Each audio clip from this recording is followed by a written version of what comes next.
Like, oh my God, we can't wait till the Kennedy report comes out. Well, how is it going to make a difference in your world? It's like these idiots with the Epstein list. How is it going to make a difference in your world if Tom Hanks is on that list? I'll tell you. Do you not have to go to work tomorrow? Do you have to do all the same shit? That shit doesn't matter to me. I don't give a fuck who's on the Epstein list. I don't give a fuck who went to Diddy's house. It's got nothing to do with me. But in today's world, because of the internet, it makes us think it's got something to do with us. It had nothing to do with me, man. It's a show. That's what it is. What's the fucking show? I don't want to watch that show. So now I got to wait here. 60 years we've been watching the same footage. He got hit. It clocked back. Right. You know, Lee Harvey out. But now we want to really fuck with these fucking peanut nimble-headed dummies that are, well, I want to see what's on there. Then 2 days later, the Jews did it. Yeah. Believe me. Just...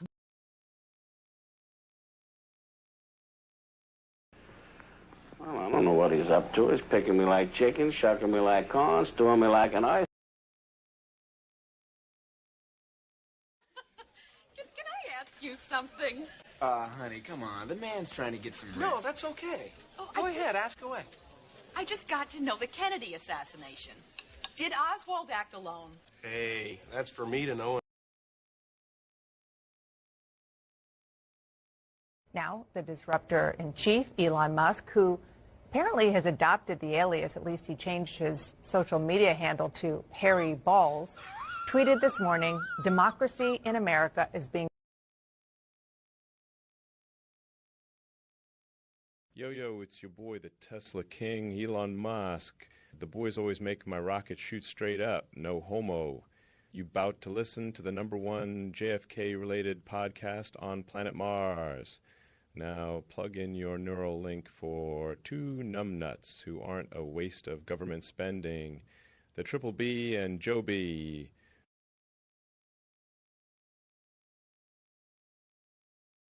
Here's the BBB&JOEB, and the BBB, baby, BBB&JOEB, rock, cock, and Joe rally. BBB&JOEB, and the BBB, baby, BBB&JOEB, rock, cock, and Joe rally. We're coming in, only seeking the truth about JFK. It's a long-coming podcast crew. Tell 'em, Joe, here we go.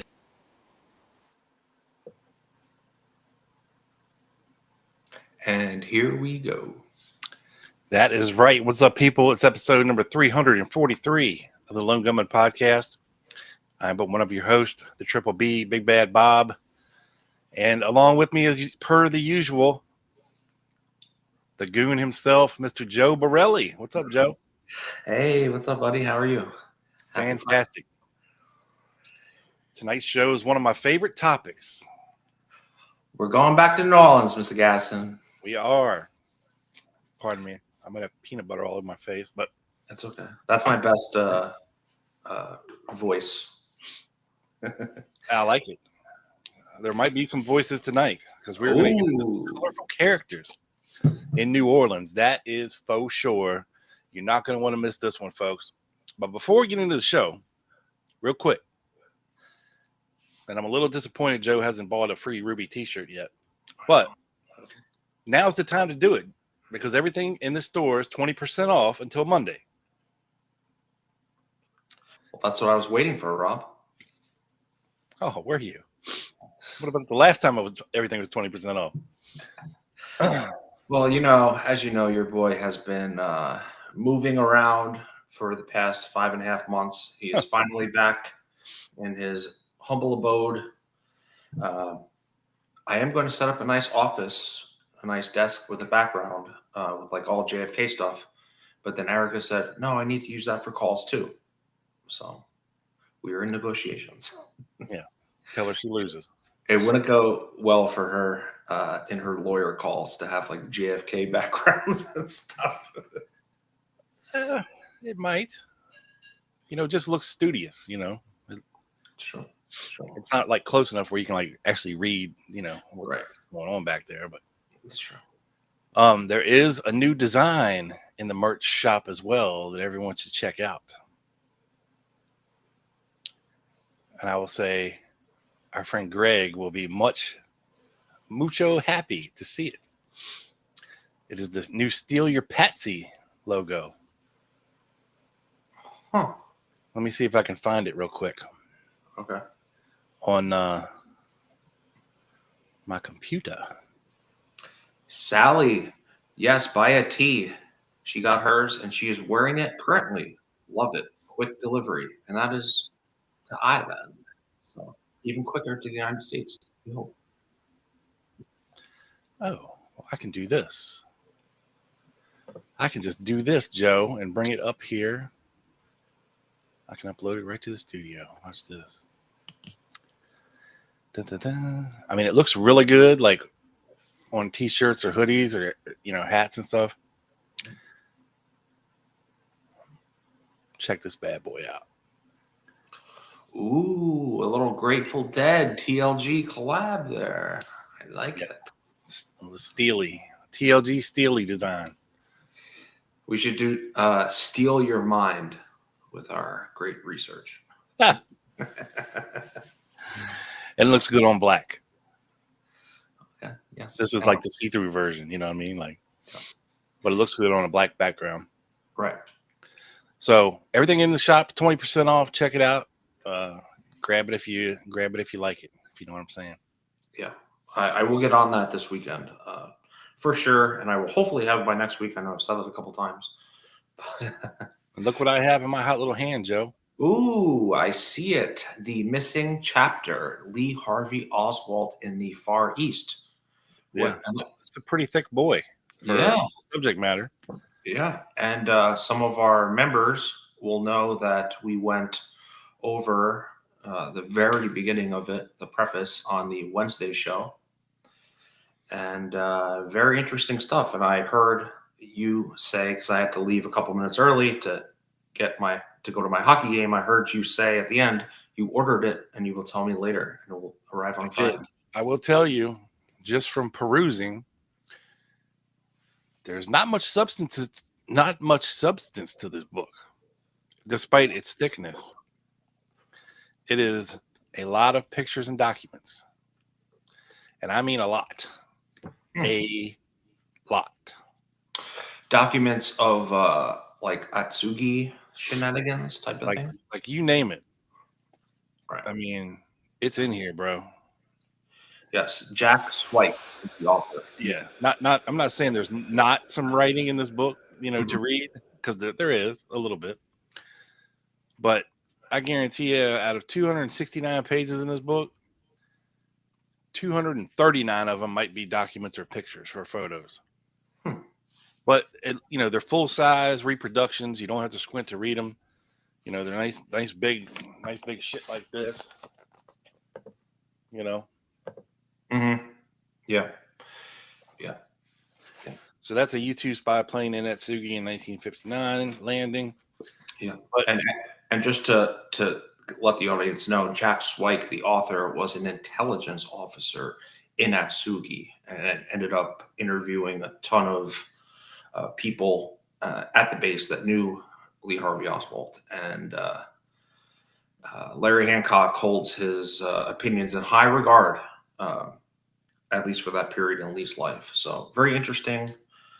And I got to read the rest of it, bro. I've read like 3 chapters. So. Yeah, I mean, it was $14, brand new. I mean, no shipping. Can't beat that. Because the used ones were about the same with shipping. So why not get a new one? May as well. And it was here in what? 2 days, a day, 2 days? Less than 48 hours for sure. I love Amazon, dude. I mean, it's insane how fast they deliver. Yeah. And let's welcome in, Joe. We have a new member to the channel. Okay. I am looking for him as we speak. Because I don't want to get the name wrong. Dun, dun, dun. Oh, we have 2. I am sorry. Of course, James and John became covert operators within the last week. Yeah. And new joining today is Killing Time and Robert Fulliard. So welcome. Killing Time. Yes. Killing Time is the name. Welcome, guys. Yep. Killing Time's a spook. Robert joined as a covert operator, so he will be in on the Wednesday fun. So thank you guys for joining. And let's welcome in some folks. Joe, go ahead and welcome them in while I eat a cracker. Yeah, we got a few of them here. Let me scroll up. The chat seems popping here. I did see Trey and Tiny in way before. I think at like 2 o'clock. Paul and Jane, one of our super spies. Hello, Miss Paula. How are you? The Double B. What's up, Mr. Double Trey. B? Zendar61. How are you, sir? Yes. Sally, of course, joining us from across the pond. Let's see. We got Scott Edwards, gumbo flying everywhere. Yes. And there might be some gumbo flying everywhere tonight. Ooh. It's going to be a spicy evening, folks. So strap in. Strap on. Yeah. Strap in or strap on. Yeah. Either, whatever your preference. Mr. Paul Cummings, how are you, sir? Good evening, ladies and gentlemen. And good evening. Whatever floats your Bertrand. Let's see. Mr. Randall Brooks, hello, back again. Randall. How are you? And Mr. Anthony Thripp as well. What up, Thripp? Let's see. Mr. James, of course. Wednesday show was killer. It's fun. And we get to go a little crazy on the Wednesday shows because we don't monetize it. It's not on the webs for everyone to see. It's good times over there on the Wednesday show. And we, as all of you know by now, it's not a half an hour show. This one was 224 strong. That is 2 hours and 24 minutes. Yes. A lot of scafoozing on Wednesday night. Yeah, if you want more of the Triple B and the JOEB, definitely become a covert operator or a spook for the last Wednesday of the month, which of course spooks. Chawbird, hey, Mr. Timothy Ryan, what's up, my good people? Hey, Joey and Rob. Hello. We already said hello to James, and we are caught up. Sweet. Yes. Well, welcome in, folks. Like I said, this one is going to be a good one. Ta-ta, ho-ho. Yeah. Yep, get out the hot sauce for this one for sure. Yeah. Our first little tale, Joe, is going to set the stage a little bit of a story about Lee Harvey Oswald that I'd never heard before. And I'm surprised I've never heard it before because it's a couple of my two favorite topics. Lee Harvey Oswald, of course, and LSD.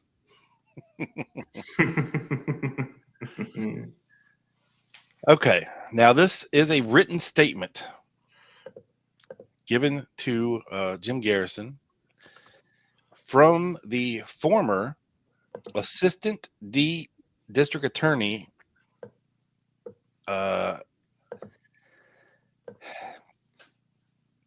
who was the assistant district attorney in 1963 when the assassination happened. This man's name was Edward Gillen. And this statement is crazy. R.E. interview with Lee Harvey Oswald. All right. It was in the month of July or early August 1963 when I had an occasion to speak with Lee Harvey Oswald. I'm an assistant district attorney for the parish of Orleans in charge of the juvenile division with offices in the civil courts building next to City Hall at 421 Loyola Street. On the occasion referred to above, this person came into the office and asked to speak to the district attorney. I was on duty at the time and informed him that I was an assistant district attorney and was available to speak with him. We came into the private office, and he stood across the desk and remained standing, although I invited him to sit down. He asked if I could advise him on whether or not a particular drug was illegal or legal. This was his first question. To say the least, I was greatly surprised by the question, and my first reaction was to ask him why he was interested in determining whether a drug was legal or illegal. That if a drug otherwise illegal was prescribed by a physician, it would be unimportant for him to determine this. That he would certainly have the right to use it if prescribed by his doctor, and that he should consult his physician regarding the same.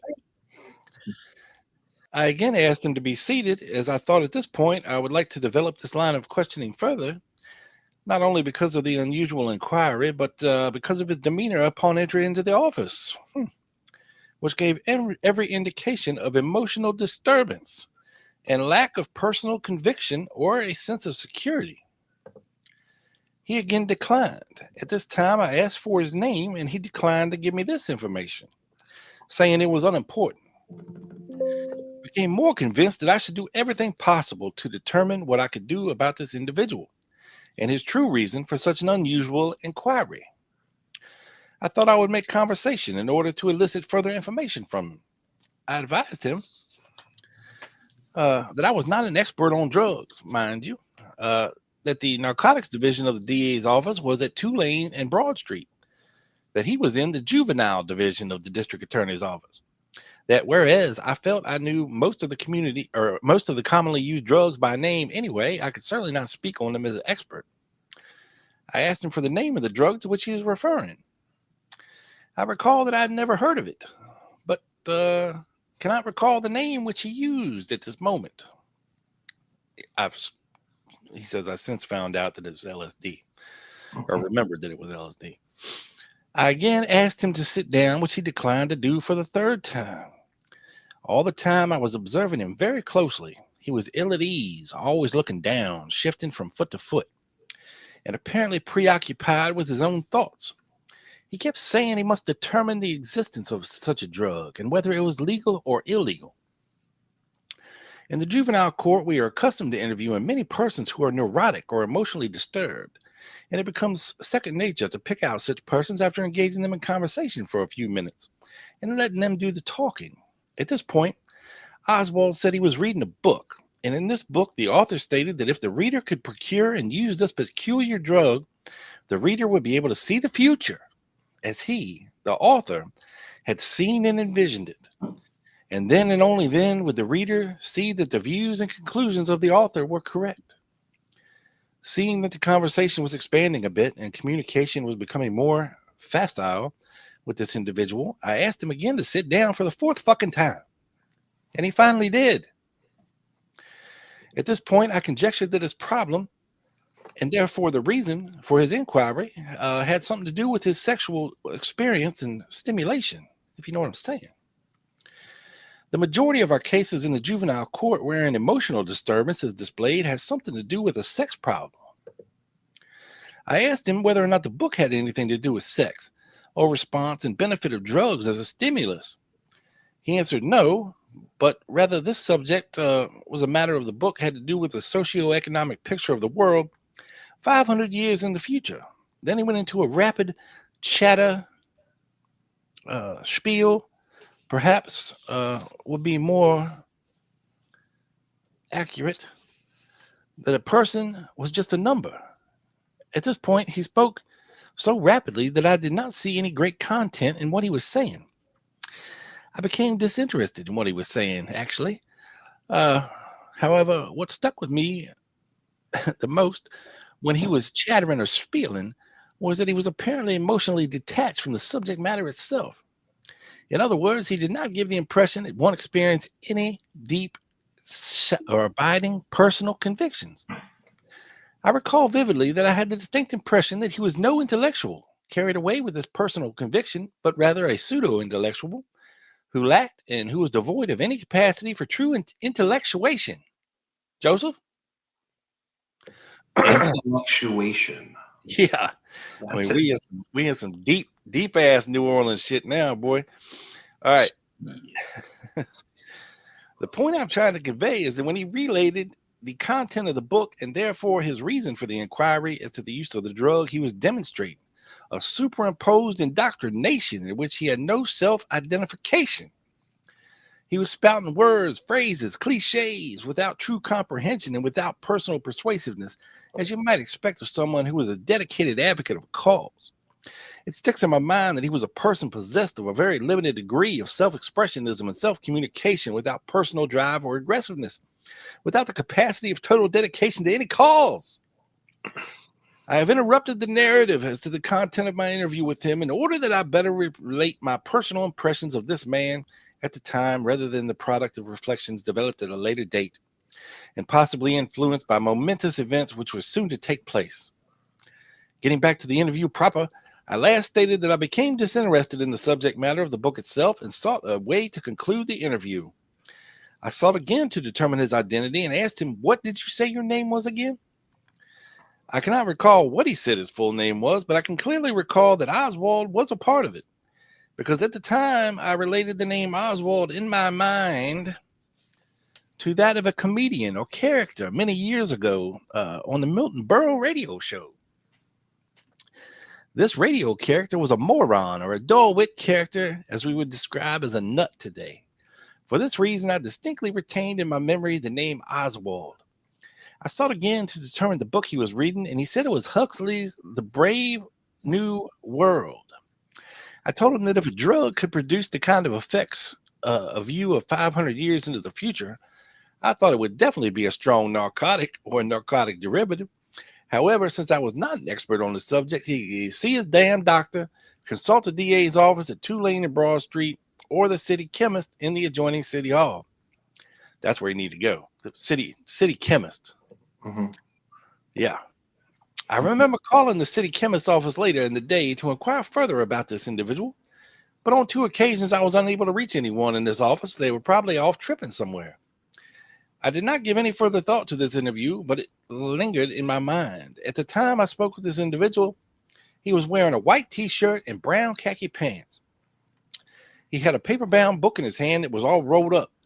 I did ask him whether or not the book in his hand was the book to which he was referring to, and his answer was no. On the night of President Kennedy's assassination at 11:30 p.m., possibly later, I was preparing for bed and had the TV on in the bedroom. WDSU had a replay of a tape audio interview with Oswald, which had been taped from an earlier radio show on the Close-Up program when Lee Harvey Oswald was a speaker on the subject of the Free Cuba movement. While my back was turned to the TV, I was listening to the voice of Lee Harvey Oswald from this tape. I did not particularly concern myself with the voice until I heard the same spiel and chatter-type expressions which I had heard in my office several months before. I have a very keen sense of identifying voices because of a slight handicap, which I have, and can identify voices out of the past much more accurately than most others. People are... I don't know what that is. There was no doubt in my mind, based on the voice identification alone, that the subject matter and presentation thereof, that the person who had seen me in the juvenile court as above narrated the person of Lee Harvey Oswald was the guest speaker on the Close-Up show tape, and then later presented again on the night of President Kennedy's assassination were one and the same person. I became convinced of this before turning around and viewing the TV screen, and when I did, the tape was still being played, but the picture of Lee Harvey Oswald was also displayed on the television screen. His facial features were the same as the man I interviewed.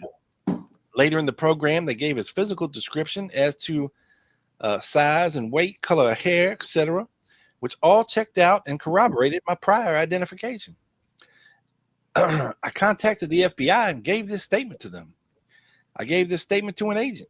I suggested that I'd be willing to make a written statement, but a verbal statement seemed to be all that the agent believed necessary. He said he would contact me again if the content of my statement developed as a matter of some importance. No one else has contacted me by the way of follow-up to my original statement to an agent of the FBI. As a passing comment, I observed in the press the following morning that Aldous Huxley, the author of the book that Lee Harvey Oswald was inquiring about, had died in California of mouth cancer. Maybe it was the drug. I'm not sure, but this is likely that he died on the same day as President Kennedy. This would be a irony of fate if any portion of the above statement had material bearing at all whatsoever on the President Kennedy assassination. Respectfully, Edward G. Gillen, Assistant District Attorney for the Parish of Orleans. Huh. Holy shit. I mean, we know Oswald was a bookworm, right? Right. And we know he checked out Brave New World, I believe, based on our episode on Oswald's books, right? And he was voraciously reading the summer of 63. Yes, he was. But he chose to go into a district attorney's office, and ask them about LSD. Like, he wanted to do it. Like, he was intrigued enough to want to do it. Right. That's crazy. I'd never heard that story. I hadn't either. Very interesting. It makes you think of, because some of the allegations of Atsugi was one of the places where, CIA experimented with acid on some people. Based on that, Oswald probably didn't do LSD in Japan if he's so intrigued there. Yeah.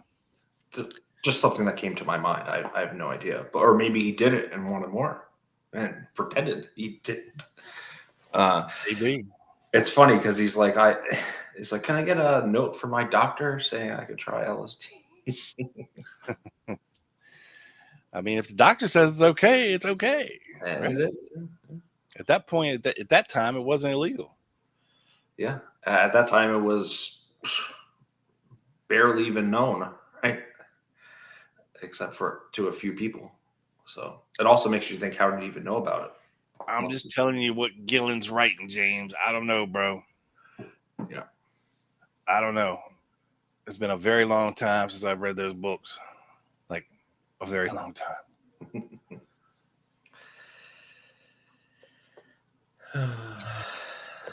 Yeah. All right, so let's get into some of Oswald's movements in New Orleans during the summer of 63. Because, Joe, I hinted this on the Wednesday show that I had an epiphany, right? Yes. Very cryptically, yes. I came across some things and I had an epiphany. Because one thing that's always puzzled me is, what in the hell was going on in New Orleans in the summer of 63, right? Right. Because I think if you can figure that out, it'll shed some light about what happened in Dallas. If you can figure out what these guys were up to and who was doing what, right? Yeah. So let's start with Oswald got fired from Riley Coffee Company on July 19th, and he left for Mexico allegedly on September 25th. So the 2-month period in between is what we're talking about here. This is the fuzzy part. Now, according to Marina, when she was interviewed on November 28th, 1963 by FBI agents Heitman and Bogislar, Mrs. Oswald was asked what Oswald did during the time he was unemployed. And this is what she said. He sat around the house all day reading.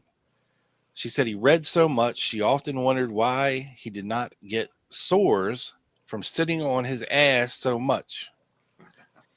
She said Oswald visited the library regularly in New Orleans, where he checked out books mostly on history, but he also read books by Hemingway, Jack London, and Remarque. Mm-hmm. She said that she cannot accurately recall, but she believes that Oswald went to the library and checked out books the day before Mrs. Payne arrived to move them to Texas. She said Oswald went every Tuesday and then went to pick up his unemployment check. Hey, Oswald knew how to work the system. You could say whatever you want about Oswald, but he did know how to work the system. Yes. Damn right. He got his unemployment check. He annoyed everyone so much. Going back to Russia, the State Department, they were just like, all right, let's just give it to him. He just kept writing them. Yeah. Relentless he was. Yes. Now, what Marina just told them doesn't really match up with what she told J. Lee Rankin in the Warren Commission. And this is the following is an exchange that occurred on September 6, 1964. Rankin asked her, Marina, when this you must have lived been her second interview, right? Because she was interviewed in February. Must have been with James Herbert Martin. So the Warren report came out on a week later after this, so I don't think this made the cut. But maybe they were trying to tie up some loose ends. Sorry, I was just that date like didn't make sense to me really. But sorry, sir. Yeah, this is what she told J. Lee Rankin. He says, when you lived in New Orleans and after your husband lost his job, did he stay away from home in the evenings much? And Marina said, he was not at home during the daytime, but he was at home most of the time in the evenings, which clearly contradicts what she told the FBI 6 days after the assassination. Okay. Mm-hmm. His follow-up question is, and by being at home in the evenings, what time do you mean? Like from 6 o'clock or 7 o'clock or what time? She said he wouldn't be home until after 7. So she tells the FBI he sat around the house so much, she's surprised he didn't get sores on his ass. And now she's telling Rankin that he wasn't at home all day and didn't come home until after 7. Right. And he said, did he ever show any signs of having been drinking or being drunk when he came home? And she says, never. Right? Mm-hmm. That checks out. Yep. So July 27th, Oswald and Marina make a little trip with the Moretts to Mobile, Alabama. Say the date again, sir. I'm sorry. I missed it. July 27th. 63. Yeah. Okay. To the Jesuit House of Studies in Mobile, Alabama. They returned to New Orleans the following day on July 28th, 1963. On May 27th, 1963, Oswald got a library card from the Napoleon branch of the New Orleans library system. Mm-hmm. Yeah, as we went over in that episode. Checked out books on the following dates during his unemployed period, which would be Thursday, July 18th, Tuesday, July 30th, Wednesday, the 31st of July, Monday, August 5th, Thursday, August 8th, Monday, August 12th, Thursday, August 22nd, Monday, September 9th, and Thursday, September 19th. Dates Oswald picked up in unemployment checks: July 22nd, July 30th, August 6th, August 13th, August 20th, 27th, September 3rd, the 10th, the 17th, 24th. And you'll notice they're all exactly 7 days apart. He wasn't ever 1 day late picking up his unemployment check. Right. Mm-hmm. Lead at. Yeah. And those matched up with the dates that he was taking out books for No. No. There's actually no overlapping dates. Huh. So what you told the Warren Commission or the FBI, I can't remember which one, would not have been accurate, that he picked up books in his unemployment check. I don't know. Dates Oswald cashed unemployment checks. There's no certainty as to the dates the checks were cashed, although the dates would have to be between Oswald's picking up the check and the check being cleared by the bank, which in some cases is known. These checks were all cashed at one of the following places: Winn-Dixie 1404, Winn-Dixie 1425, Winn-Dixie 1439, and Brown's Velvet Dairy.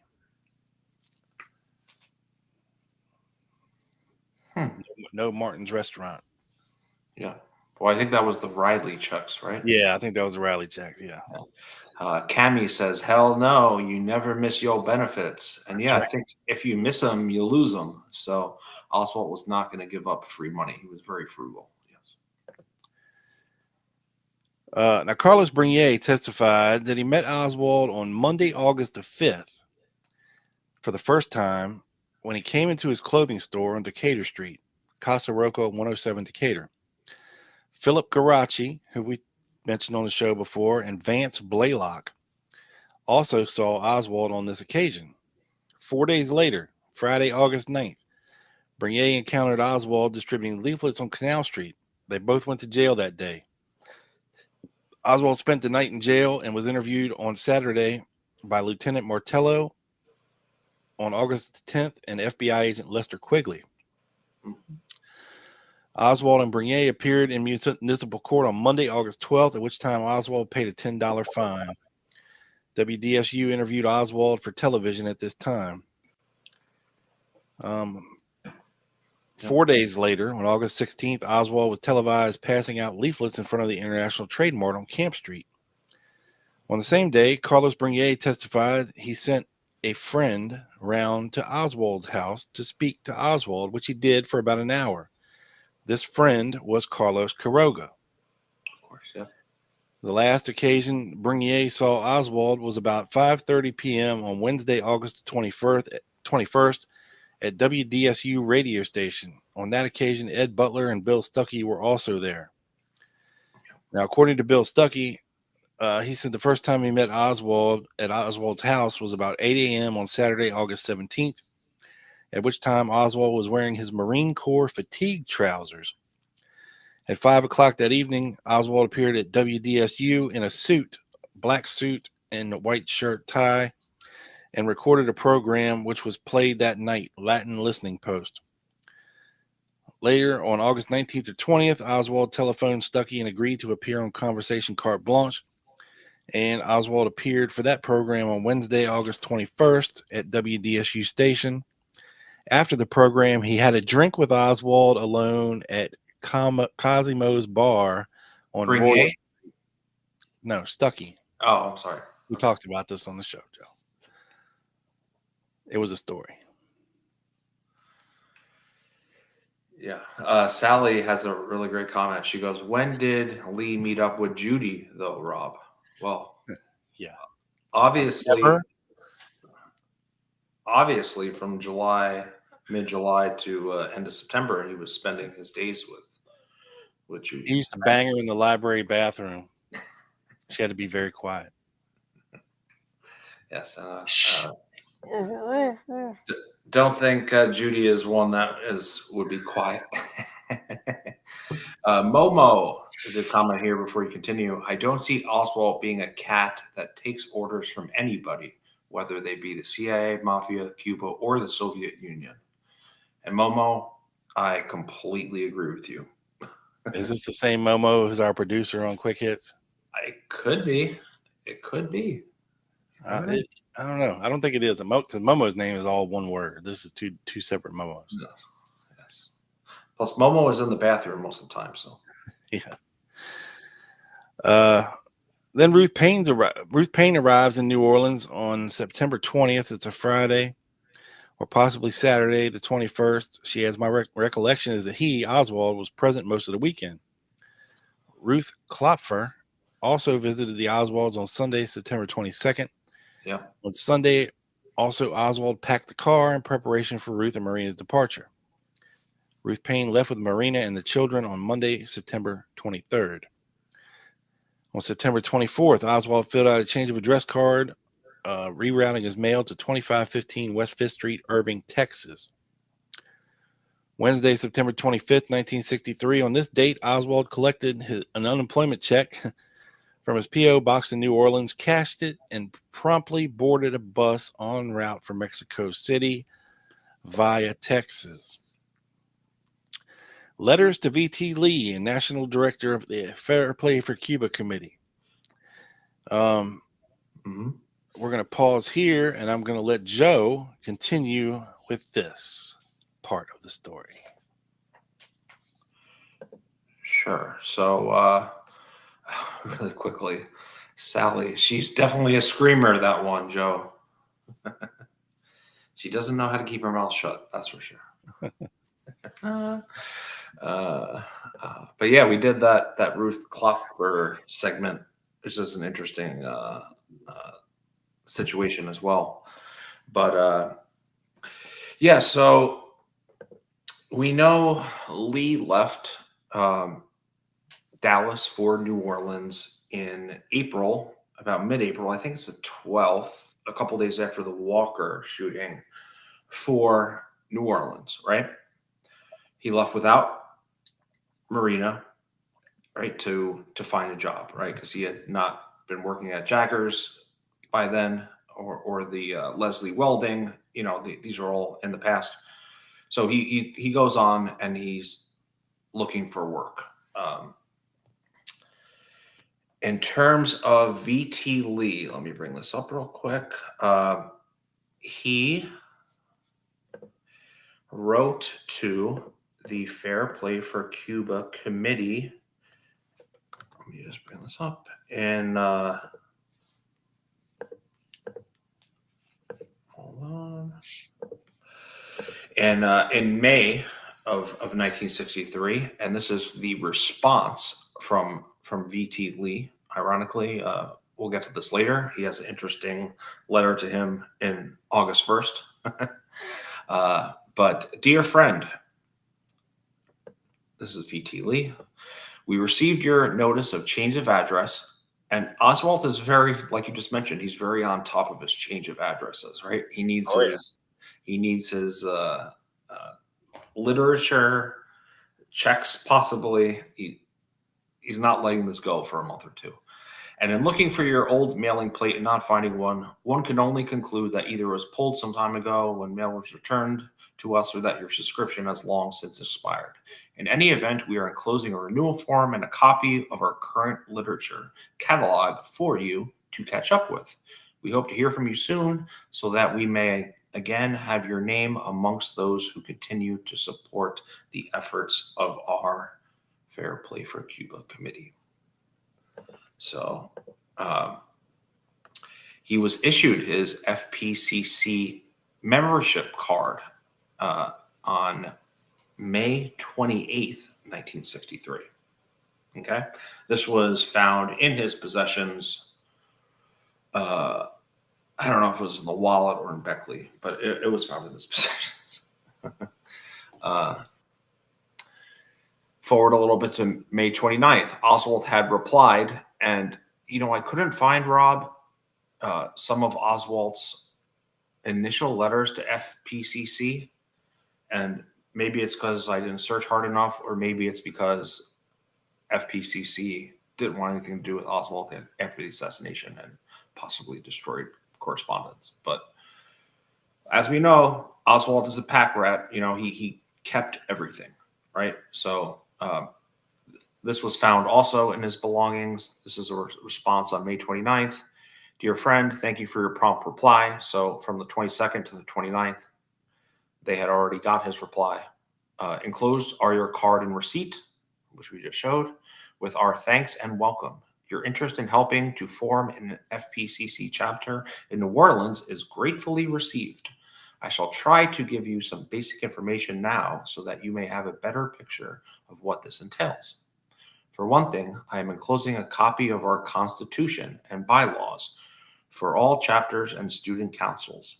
You will note that there is considerable autonomy for an organization our size. We try and let all chapters operate according to the local requirements. Naturally, there are minimal regulations which must be met. There are. It's probably a typo. All chapters can receive literature in bulk at a discounted rate and resell at the retail price and use the proceeds for further chapter activities. Credit is extended and payment is not required with the order. We do expect payment within a reasonable period so that we may continue our end of the operation. So they're kind of like fronting him some of this literature, right? And saying, pay us back. Yeah. It would be hard to conceive of a chapter with as few members as seem to exist in the New Orleans area. And this has, of course, gotten a lot of attention, right? Like were there any members of the FPCC in New Orleans? Was it just Oswald type of thing? So this is in May saying, I don't think it's going to work in the New Orleans area. I have just gone through, VT Lee continues, I have just gone through our files and find that Louisiana seems somewhat restricted for fair play activities. However, with what is there, perhaps you could build a larger group if a few people would undertake the disciplined responsibility of concrete organizational work. We certainly are not at all adverse to a very small chapter, but certainly would expect that there would be at least twice the amount needed to conduct a legal executive board for the chapter. Should this be reasonable, we could readily issue a charter for have the next one for the New Orleans chapter. So, less than a month or about a month after he leaves Dallas to New Orleans, he's already writing the FPCC inquiring about starting a chapter. So I think I don't know when he started at Riley. I think it's before that or just when he started. Yeah, it was around there. So since we'll go in chronological order, I have a couple more of some of his correspondence. Maybe I'll go into that a little later. Well, you're okay. We're still in August, right? Or we're coming up through there. Yeah, I actually have something from July. Let me just. Yeah, you can go ahead and get through them. Okay, cool. Because we're going to make a sharp left turn after this. Well, he is writing to the Communist Party USA in July 31st, 63. He wrote to them, and then this is their response. Your letter to the worker has been referred to me for reply. It is good to know that movements in support of fair play for Cuba has developed in New Orleans, as well as in other cities. We do not have any organizational ties with the committee, and yet there is much material that we issue from time to time that is important for anyone who's concerned about developments in Cuba. Under separate cover, we are sending you some literature. So here Oswald is writing the Communist Party USA. He's telling them, I could tell you what his letter said. I'm the president, secretary of the Fair Play for Cuba Committee in New Orleans, blah, blah, blah. Send me some literature. And they do. Well, apparently, Joe, I mean, it says here that your letter to the worker has been referred to me for reply. So it doesn't sound to me like he wrote the Communist Party. He wrote the worker, and they gave it to this jackass to reply to Oswald. Okay. Yeah, you're right. I think I have another one here. No, that's not it. I'm sorry. I'm going to go a little back here. It's on August 13th, 1963. He writes Arnold Johnson, who I believe was the part of the Central Committee of the Communist Party USA. So he's writing all these different people. The worker, dear Mr. Johnson, I wish to thank you for the literature which you sent me for our local branch of the Fair Play for Cuba Committee, of which I am the Secretary President. As you can see from the enclosed clipping, I am doing my best to help the cause of New Cuba, a cause which I know you approve of also. So this is August 13th. The clipping he's referring to probably is of the fracas. Yeah. Right? Yeah, because the other shit hadn't happened yet. Right. Would you from time to time send us literature, Oswald says. Any at all would be greatly appreciated. Please accept an honorary New Orleans branch membership card as a token of esteem. He's talking about FPCC there? Yeah. Yeah. He's given him an honorary card. We have another member of the Fair Play for Cuba Committee, Arnold Johnson from New York. Yes. This is another letter from Lee Harvey Oswald to Arnold. This is dated August 28th, 63. Comrades, which of course is a very Russian way of saying friend, right? Yeah. Please advise me. And again, August 28th, you're talking Now, this is after everything. Yeah. The radio, TV appearance, the arrest. Yeah. Yeah, exactly. About like at least a week after his last appearance with Bring A, I think. Please advise me upon a problem of personal tactics. I have lived in the Soviet Union from October 55 to July 62. That's a lie, Rob. That is a lie. That is a lie. As we know, Oswald did not always tell the truth in a lot of circumstances. You can go back to, his. Yeah, he left out the part where he was in the. Yeah. As a patriotic American. Yeah. Well, and it lines up with what Oswald does in every situation. He doesn't add in certain information that might not help the cause, and you can see that on job interviews, and it's very He's a chameleon, man. He's whoever you want him to be. Yeah. I had in 1959 in Moscow tried to legally dissolve my United States citizenship in favor of Soviet citizenship. Blah. However, I did not complete the legal formalities for this. So what happened was when Oswald went and tried to get Soviet citizenship, God damn it, that word, they said, check back with us in a year. The Soviet Union did. And he did not, because he got easily bored and was trying to come back by then. Lee continues, having come back to the U.S. in 62 and thrown myself into the struggle for progress and freedom in the United States, I would like to know whether, in your opinions, spelled wrong, I can continue to fight. He spells it O-P-I-O-N-S. Well, he spelled weather wrong, too. He spelled it like the rain or the snow. I would like to know weather. Yeah. I'd like to know snow and wind and sun. Yeah, that is true. I was reading it quickly, but yes, I have definitely screwed that up once or twice before. So I'm not going to. Maybe he was tripping when he typed this. Who knows? I would like to know whether in your opinions I can continue to fight, handicapped as it were by my past record. Can I still use a lot of commas here under these circumstances compete?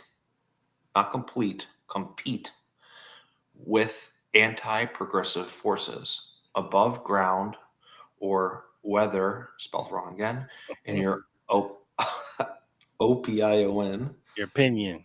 Oh, man. I should always remain in the background, i.e. underground. Interesting. Our opponents could use my background of residence in the USSR against any cause which I join. By association, they could say the organization of which I am a member is Russian-controlled, etc. I am sure you see my point. I do, Lee. They definitely do. And did. I could, of course, openly proclaim, if pressed on the subject, that I wanted to dissolve my American citizenship as a personal protest against the policy of the U.S. government in supporting dictatorships, etc. But what do you think I should do? I don't know if I have the next one here. What do you think I should do? What is the best tactic in general? Should I dissociate myself from all progressive activities? Here in New Orleans, I am secretary of the local branch, spelled branch wrong, B-R-A-C-H, missed the N, of the Fair Play for Cuba Committee, a position which, frankly, I have used to foster communist ideals on a local radio show. I was attacked by Cuban exile organization representatives for my residence, etc., in the Soviet Union. I feel I may have compromised, also spelled wrong, I think. The FPCC, so you see that I need the advice of trusted longtime fighters for progress. Please advise. With fraternal greeting, Wow. Is that a 60s thing for sincerely? Or it just says like It says fraternity? sincerely under that. Yeah, oh, that's true. Fraternal, like fraternity, right? Kind of sincerely. Like brother, brotherly. Yes, exactly. The bras. Sincerely, Lee H. Oswald. And this was, I think, August 28th. So he's still writing, corresponding, and asking for advice on how to proceed, since he knows he's a liability. And I think that comes from when he was called out on that on the TV show, right? For going to the Soviet Union. So he's saying they're going to use this against me. How do I proceed? Type of thing. Yeah. Although his answer was really good then. So, all right, that takes us up to the end of August '63. Yeah. All right. Just to back up in time here, just a little bit, a couple weeks. Now we've talked about this before, Joe. When you read the interview that Martello did, and of course we've done the Quigley interview and the Cock report on here before, and all the lies that Lee told in that pertaining to his past. Yeah. And whether or not there's always been a debate whether or not Oswald asked to speak to somebody from the FBI, or if somebody called them and said, "Go talk to this fool." I know Sylvia Marr was of the opinion that Oswald never asked to see anybody from the FBI, that they just kind of called them because they found all this weird shit on him and, what he was doing. Hey, let's make it the FBI's problem and not ours. But I say all that to say this. On September 20th, 1968, I have here a memo to Jim Garrison from Tom Bethel, one of his investigators, concerning the interview of Lee Harvey Oswald by the FBI on occasion of his first arrest in New Orleans. And it says, a small discrepancy between the testimony of Lester Quigley and Lieutenant Francis Martello has been pointed out by Sylvia Marr. Whereas Quigley stated that Oswald requested an interview with the FBI, Martello gives no such indication. So, accordingly, I telephoned Lieutenant Martello, now captain, on September 18, 1968, and I asked him about this. He verified that Oswald, in fact, did request an interview with the FBI. End of discussion, period on the sentence. Martello seemed surprised that this was not in his testimony.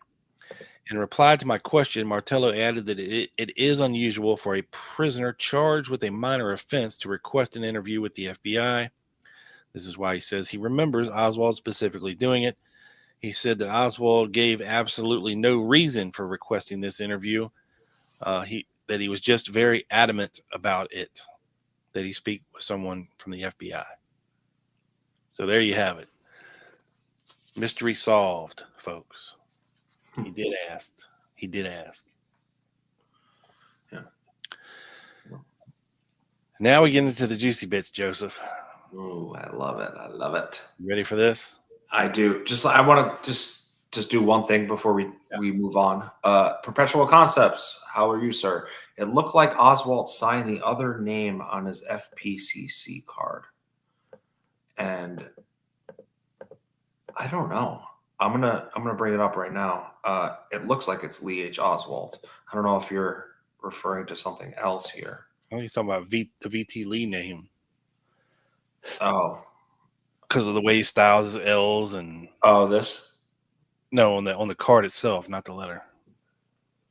Oh, I see what you mean. Okay, let's dig into this. We don't have a V. We have the letter that specifically says that VT Lee sent them the card. So, and it looks like it's in different pen and all that jazz. Yeah, we do. So, I mean, I think it probably was signed by him, by VT Lee. I don't think at that point they had any, problems with sending some random scafuza in New Orleans. They're like, hey, you want to go for it? Go ahead, buddy. Yeah. Break a leg. All right. So, yes, let's get into the juicy bits. All right. The juicy bits. And Rob has been is surprising me, too. He was cryptic with me as well. He has not shared this, so this will be new to me. Nope. All right. Memo to Jim Garrison.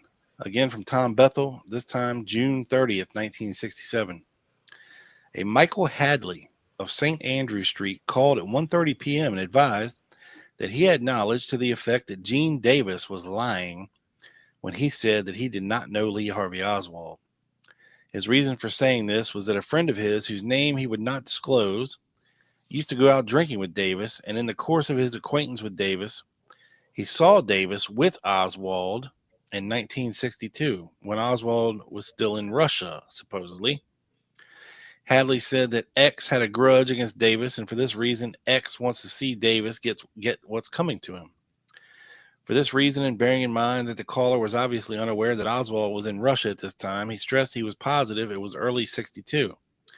I do not imagine that there is anything more than a personal vendetta to this story. Mr. Hadley called again at 2 p.m. and said that X does not want to discuss this matter any further at present, and as Hadley, had no further info, he does not want us to approach him further on it unless he calls us again with more information. Now, again, is this some nut job, like Bethel thinks that he is? Did he get dates wrong? Or this ain't the only guy who's seen Lee Harvey Oswald in New Orleans in 1962 or 61 when he was supposedly in Russia either. Right. So was somebody in New Orleans pretending to be Lee Harvey Oswald? Possibly. Yeah. Well, he came back on the Mazdam in June 62, right? New York City. Yeah. And then went to New Orleans and lived there temporarily, right? I don't think he went to New Orleans until at least after Thanksgiving, because we haven't spent Thanksgiving in Fort Worth with his mom and his brother. And all right. Well, I will. You might be, because I think he stopped in New Orleans. And one of the other documents or letters I found from Lee Harvey Oswald to the worker is dated June 10th, 1962, which must have been a couple days after he got out of the Mazdam, because I believe that was early June, Rob. Dear sirs, as a longtime subscriber to the worker, I know I can ask a favor of you with full confidence of its fulfillment. I have formed a, quote, Fair Play for Cuba committee here in New Orleans. Okay, so if the date on this letter is right, this is almost a year before he got his FPCC card, Rob, in May of 63. Well, they definitely did not go home to New Orleans. They went to Texas. They went right to Texas. Okay. They went to Texas. So again, this is a giant lie and a very insightful look into the future from a year from now. Yeah. You know what I'm saying? Yeah, for sure. He says after shit, Oswald got the fucking date wrong. Because again, he signed it yours fraternally. Lee Oswald. Yeah, and it would make sense if it was 63 because he would have gotten his card, FPCC card, a couple weeks before. Yeah, it would be really weird. And again, all these letters a lot of them are in Russian. Okay, so it's really hard to, I found a couple pictures of them, but of course I can't read Russian. The enclosed honorary membership cards. Yeah, right. So we have two more.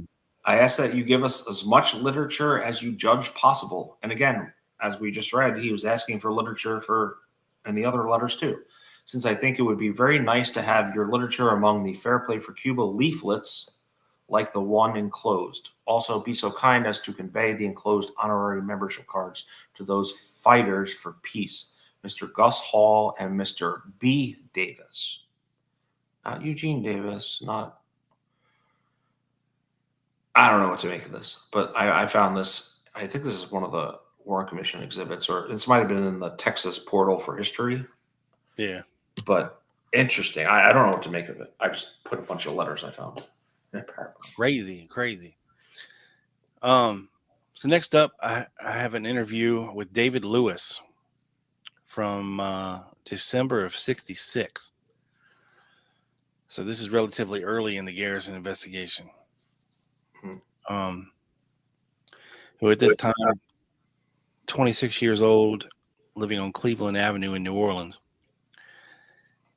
And it's a statement. It's not an interview. It's a written statement by him, meaning no prompts, no questions, just a statement. I have never previously been interviewed by the FBI or any other agency on this matter.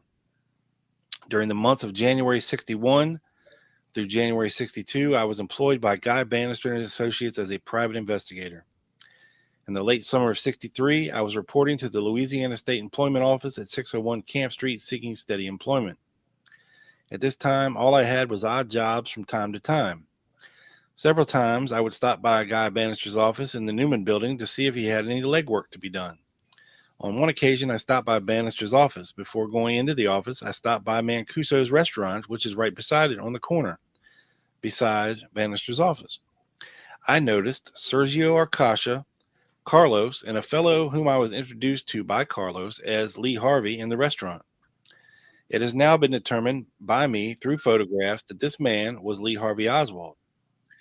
Plus the time when I was at home when Jack Ruby killed Lee on TV, and I said I had seen that man before. When I first seen Lee Oswald in the restaurant, he didn't talk much, but he seemed to be anxious about getting on his way. Oswald appeared to be a highly nervous man with boundless energy. Carlos, Sergio, and Lee Oswald were involved in some business which dealt with Cuba. It appeared to me that this was a business that was more or less a racket to acquire funds.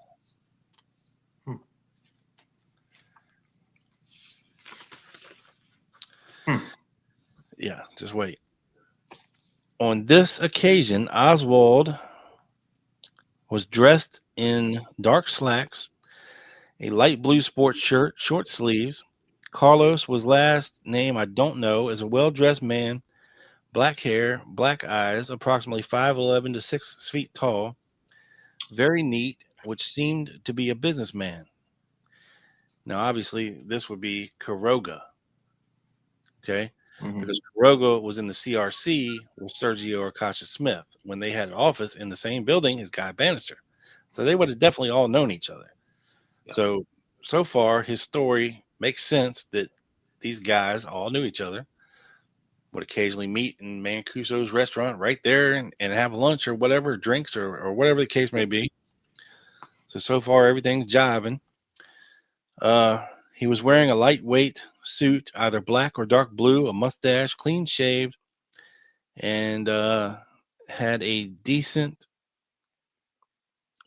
bat. I don't know. Was not pronounced as accent. That was not as pronounced as Arcacha's. Appeared to be highly educated, might be considered as a high-class Spaniard, as was Arcacha. Arcacha Smith was dressed in a sport coat, white shirt and tie, very neat, short and stocky, black hair, dark complexion, talked with a very thick accent. Arcacha Smith to me appeared to be the boss. I had only seen Oswald about 3 or 4 times in the neighborhood of Lafayette and Camp Streets in the Newman building. A few days either before or after Mancuso, or when I saw them in Mancuso's, I went into Bannister's office. I went in, they shut the door to the inner office as if highly confidential. In Bannister's office was Bannister, David Ferry, Arcacha, and a slim, sandy-haired young man. This man could have very well been Oswald, but I'm not sure. By the way, Louise Decker happened to be in the office at this time. Another time, I remember seeing Carlos, Arcasha, and Dave Ferry walking from Mancuso's restaurant toward Bannister's office. Signed, David Lewis. Now, what's interesting to me about this entire statement, and this is where I had an epiphany, Joe. Okay. I had an epiphany. Okay. Now, when you're talking about these types, okay, Dave Ferry, Jack Martin, Thomas Beckham, con men, right? These mercenaries, Lauren Hall, Lawrence Howard, anything for money, con men, right? Jerry Hemming. Yes. Soldiers of fortune. There was always accusations that these folks were raising funds not to actually do anything against Cuba. But what better way to raise money for yourself than actually have to have a job? Okay. You know, and you're seemingly, you know, it's a con, basically. Right. You know, I mean, think of it. You're Lee Oswald. You can't find a decent job in Louisiana. You had one in Texas, but in Louisiana, you can't find a decent job. Obviously, he wasn't happy at Riley's, you know, or he wasn't interested in it. Didn't float his boat. He was looking for photographic work or something he was interested in. You know, oil and coffee machines probably didn't, you know, jazz him up or whatever, right? Didn't wet his whistle. Yeah, you know, and then he gets fired from there. He didn't quit. He got fired. So let's think for a minute. People back then were always scheming, right? Yep. For a quick buck. I mean, all of these characters in New Orleans, they're all seedy as shit. They're all doing, you know, undercover work, whatever, you know. They're all, you know, like doing the whole bishop thing, you know, and which is another con. Yes. Another way to raise money too. Correct. Yeah. Easier way if you're a godly man, right? Yeah, but you got to wear all that shit around and pretend to be like a holy man and all that. But sure. You know, and I think even Beckham alluded to it in his testimony that, you know, they would set up these fake churches, these fake church fronts, you know, with the cans out, you know, to help, you know, fight, you know, the dirty commies in Cuba and Fidel Castro and all this, you know, donate to the cause type thing. And they would just keep the money. Mm-hmm. Right. And so it occurred to me that, okay, Oswald spent a good bit of his childhood in New Orleans growing up, right? Mm-hmm. In some of the seediest, shitty parts of New Orleans you could grow up in. You know, he wasn't growing up like, you know, anywhere nice. You know what I'm saying? Yeah.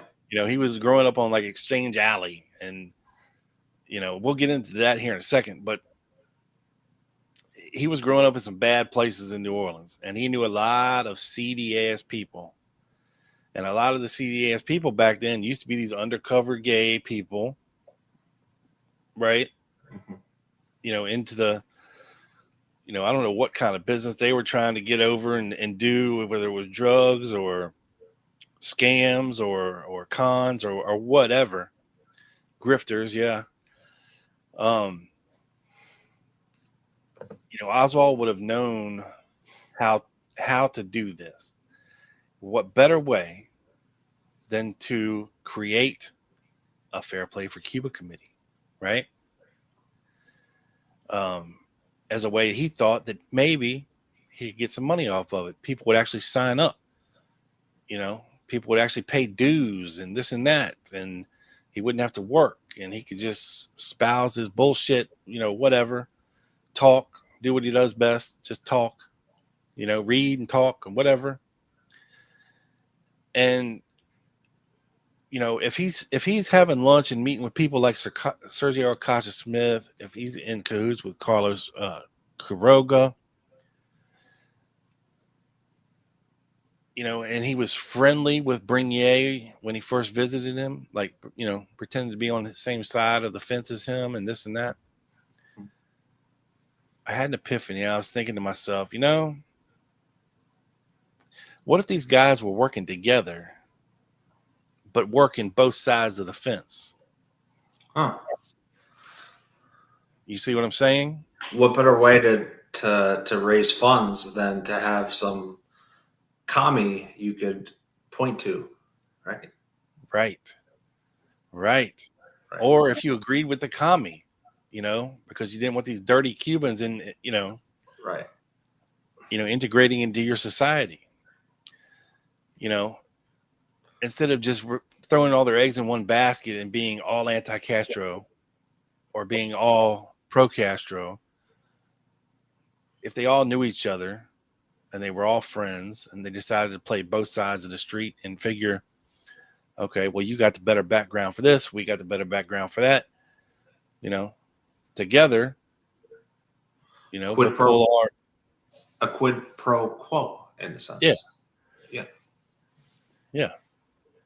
Because I don't think at the time anything like this was in New Orleans. And even Philip Garachi, was selling these fake ass, what do you call them, war bonds or whatever, to support training these anti-Castro Cubans at Lake Pontchartrain. And the cops came down on Bernier for that, because Bernier was behind that, sponsoring that. Mm-hmm. So to me, this whole bullshit in New Orleans is a giant money grab scam, or an attempted money grab scam. Yeah, he was unemployed at that time, for sure. And awesome. They escalated each side of it to bring each side more notoriety. Mm-hmm. Drum up the emotions, get the money flowing. Yep. But I think it backfired. Yeah. When they went on television and Bernier brought up him living in Russia, and Oswald didn't want that out to the public. He didn't want that information out there, because you just read the letter to the worker saying that he thinks now he's compromised because of his background from living in Russia. Yeah. About a week after that. Yeah. And so all this bullshit ends, all of a sudden it just ends at the end of August. Right. You know what I'm saying? If Oswald was jazzed up for this shit from, May, at least May of 1963, until then, this was all he was worried about doing, was creating this Fair Play for Cuba committee. He was writing for literature. He was trying to garner members. He's passing out leaflets. He's creating incidents to bring more notoriety and attention to what he's doing.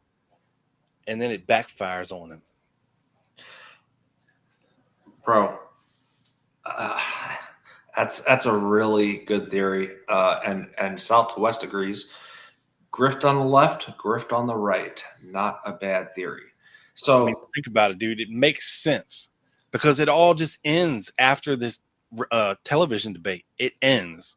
Mm-hmm. He writes that last letter to the worker, and that's it. From September until he leaves, supposedly from Mexico, he's done. Like, he just drops the whole thing. He doesn't hand out any more leaflets. He doesn't talk any more bullshit. He doesn't go on any more radio shows. He doesn't send any more letters. Nothing. Radio silence from Oswald until he goes to Mexico. Allegedly. Yeah, and I'll even take it a step further, Rob, because you're dropping this on me now. If things did go south, right, if this was some type of grifting operation, I mean, I think you and I and a lot of the chat both agree Oswald was framed, right? He's probably framed by people and Cubans out of New Orleans, probably the DRE. Well, I think something happened. Something happened. Something happened in September.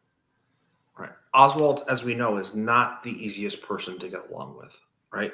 Well, he knew he was fucked in New Orleans, right? He's never going to get hired nobody's going to hire his ass in New Orleans.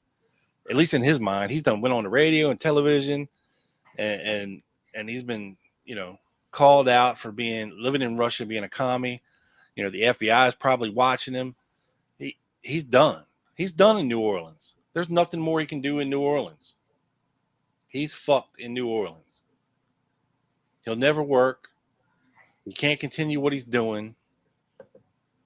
So, yeah, either he came up with some harebrained bullshit to try to go to Cuba through Mexico on his own, or that's when, somebody stepped in, or somebody else stepped in and steered him in that direction, whether overtly or covertly. I don't know. Or like I said, this is something he may have just chose to do on his own. But again, you'd have to explain all of the horse shit in Mexico City. Right. I don't know. Yeah, it's fascinating, honestly. Let me drop this on you, Rob, because the last letter I had shown was August 28th, right? This is a letter, September 1st, 1963, to the Communist Party in New York, Lee Harvey Oswald. Dear sirs, please advise me as to how I can contact the party in the Baltimore, Washington area, to which I shall relocate in October. Fraternally. He spelled fraternally right, finally. Yeah, but now see, this is something else too. Because when they interviewed Marina, she said that she didn't, when she first said she didn't know he was going to Mexico, that she thought he was possibly going to Baltimore or DC or Philadelphia. Yeah. So who knows what is going on here? Bro, I don't think he knew where the hell he was going at this point. He's unemployed. He got in a bunch of trouble. He got arrested. He can't find a job. But so he doesn't know what he's doing. He knows he's fucked in New Orleans, though. Yes. He's got to go. Right, which is what that letter I just showed. He's like, I don't know if I'm going back to Dallas. Maybe I'm going to Baltimore. And in some correspondence we didn't show here, he's also writing the Russian embassy in D.C. Right. Okay. First, in early 1963, it was to try to get him and Marina back to Russia. That narrative changed after they were denied a couple of times. Then it turned into, well, I just want to get Marina and my daughters back to Russia. Right. Or my daughter at the time. Yeah, I think he said, my wife is pregnant, and tried to use that as a... Yeah, and then that was denied too. Yeah. So, or it was going to take a long time for an answer. One of the two, I don't know. But so you have that going on in the background of the New Orleans situation, right? Mm-hmm. And then when he screws himself in August, and he's got to go, they got to get the hell out of New Orleans. So Marina goes to Dallas or Irving with Ruth Payne, and he's going somewhere. He's not going with them. He's going somewhere. He may have thought he was going to Baltimore, Washington. He may have thought he was going to Philadelphia. Yeah, he may have thought he was going to Mexico. I don't know, but he either did this on his own or somebody's steering him. Mm-hmm. Yeah. Yeah, I think, and it brings you back to your original question. You started this segment. What the hell was Oswald doing in New Orleans? It makes sense that there was when you think about the sightings with Ferry and Bannister and things like that, and how could you explain that? Is he a dude with just left-leaning things, beliefs? Was he a dude that was trying to pretend to have left-leaning beliefs, but actually, Well, if he's anywhere around Bannister's office, we know for a fact that this dude is collecting information on suspected communists. Yeah. Period. End of discussion. Yeah. All of his fucking secretaries vouch for this. Martin says this. His wife says this. Yeah. We know what files he had. He had a shit ton of them. We know what I think Just Delphine said, Oster said, Nishki said. Delphine Roberts, yeah. This is what he was doing. Mm-hmm. You know, and if he's anywhere near Bannister's office and he's around people like Ferry, you know, and Jack Martin, and you know, I mean, it was a hotbed for intelligence. I mean, they're right across the street from the the CIA office in New Orleans. Right. You know, you got all these people, coming and going and doing all this, undercover shit for a couple bucks. You know what I mean? Like, but yeah, I'm going to paint the picture for you even a little further than this. Okay, please do. So I have here, I don't even know what this is, to be honest with you. It says the state of Louisiana, Parish of Orleans, Criminal District Court for the Parish of Orleans. Assistant District Attorney for the Parish of Orleans, who in the name and by the authority of said state prosecutes in this behalf in proper person, comes into the Criminal District Court for the Parish of Orleans in this Parish of Orleans and gives the said court here to understand and be informed that one Dean Andrews Jr., late of the Parish of Orleans on the 28th of June in the year of our Lord 1967, with force and arms in the Parish of Orleans aforesaid, and within the jurisdiction of the Criminal Court for the Parish of Orleans, appeared as a witness before the grand jury of the Parish of Orleans and committed perjury by testifying as follows. Questioned by James Alcock, Assistant District Attorney.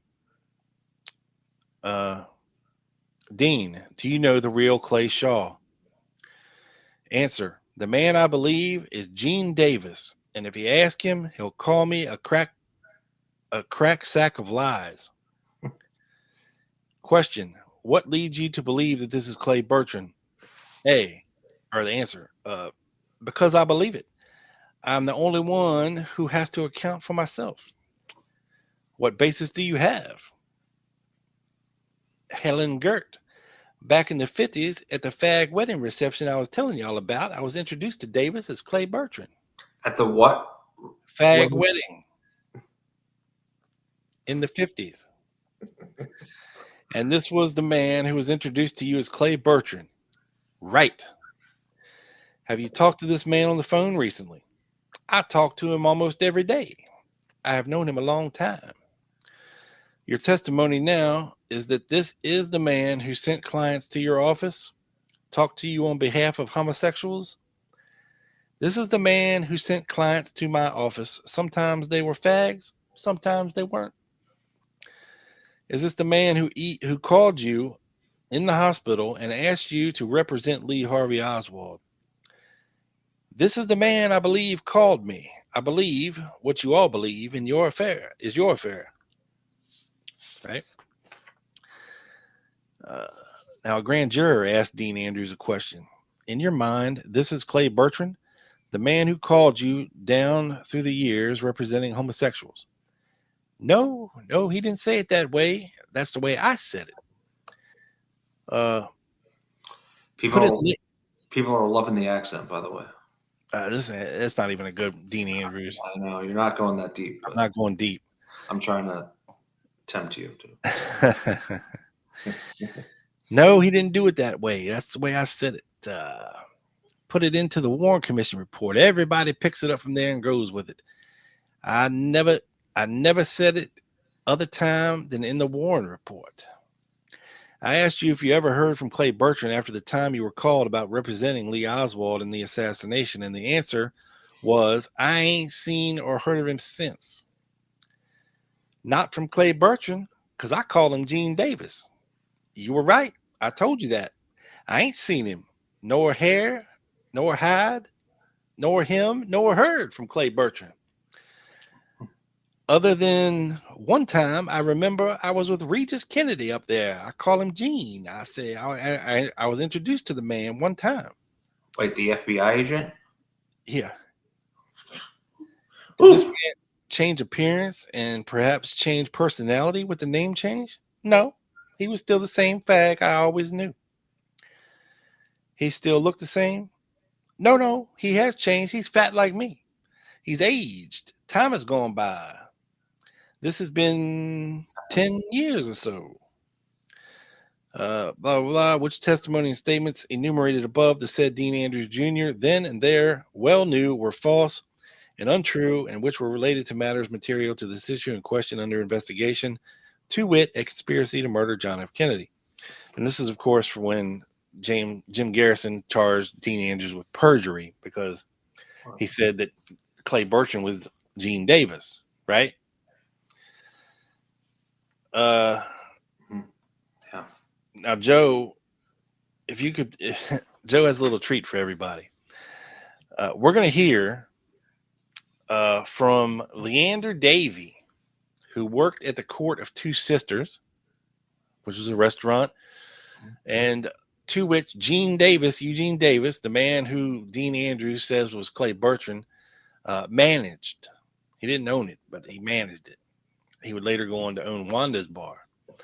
But Leander Davey is a very interesting character. And I know I've talked about him on the show before. We had his HSCA testimony. But Joe managed to find the audio of his HSCA testimony. So now we're going to have a listen to that. Yes, it is definitely good stuff. Before we do, Rob, I start a couple comments. How could he predict his future P.O. box number? And this is in reference to that letter in 1962, like in June 10th. And the more I think of it, Rob, it has to be 1963. Yeah, it's got to be a typo. It has to be. Yeah, it has to be. And that would make sense. And James with a great comment. And I wonder if Gino, I think he means Dino, was working parallel cons, LOL. And James. Or Gino Farkas. Oh. But if he meant Dino, was Dino working? Was he like a seedy, shady type of lawyer that was dealing with these underworld, possible homosexual types? Yeah, I know.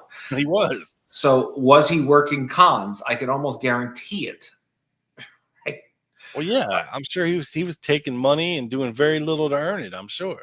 Right. And if you know anything about a good con, you need a lawyer in there somehow at some point. But no other lawyer would probably take these, fags and prostitutes and drunks and he was the horrible, all the seedy. He was no G. Ray Gill. You know what I'm saying? He was. Yeah. He was the dean. Yeah. And that's interesting too, because I look at Dino kind of like at a lower C level, and obviously G. Ray Gill, being the lawyer for a mafia boss, representing him in big cases. Yeah. So you're not going to bother G. Ray Gill with this silliness, right? You're going to go to someone like Dino. Yeah, you can't afford G. Ray Gill, bro. Right. Or he's not going to even pick up your call for this type of shit. Well, you pick it up if you got the money, but I'm sure he wasn't cheap. Yeah. So that's a good point by James, because I can almost, Rob and I just said, I almost guarantee that Dino was working those low level cons was for these type of people. Makes sense. So that's why we love our chat, because we keep adding on to our theories. And we had a couple more comments, Rob, that said good theory, and you dropped it on me live, but I could see it. It makes sense. I'm reading through this shit and I just had an epiphany, dude. I was like, wait a minute. This all lines up, and I'm not even done yet.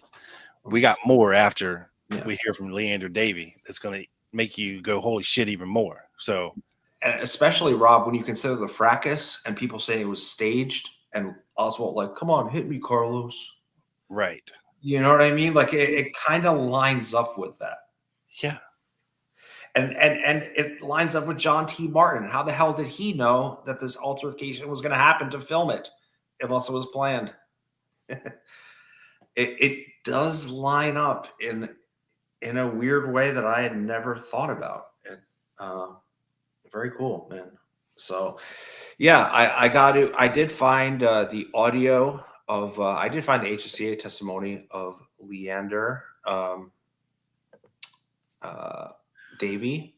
It is 34 pages. I read maybe the first 5 or 6. Then I found the audio, and we got to give credit, Rob, to a couple-time guest of the show, Fred Litwin, for this audio. Great guy. Good guy, for sure. Yeah. And while a lot of us might not agree with Fred, if you go on his site, he has good audio and good documents that you can't find many other places. He does. Yeah, you can disagree with his conclusions, but you can't say he doesn't do what, the research and find some interesting things. So this is from his YouTube channel, On the Trail of Delusion. So I just want to give him his shout out, just because we are going to play his audio. And let me find it here.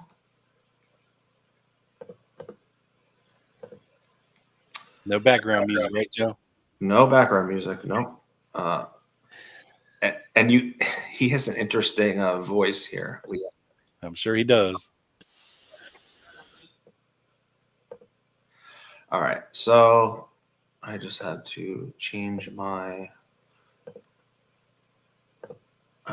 tabs here, and I might skip a couple seconds because some of it is boring, but I mean the intro, but yeah. AVY, who's responded here from interviewing Mr. Leander DeAvy. That's capital D apostrophe capital AVY, who's responded here from D. Ritter, capital DE capital RIDDER, Louisiana, in response to what appears to be an anonymous phone tip.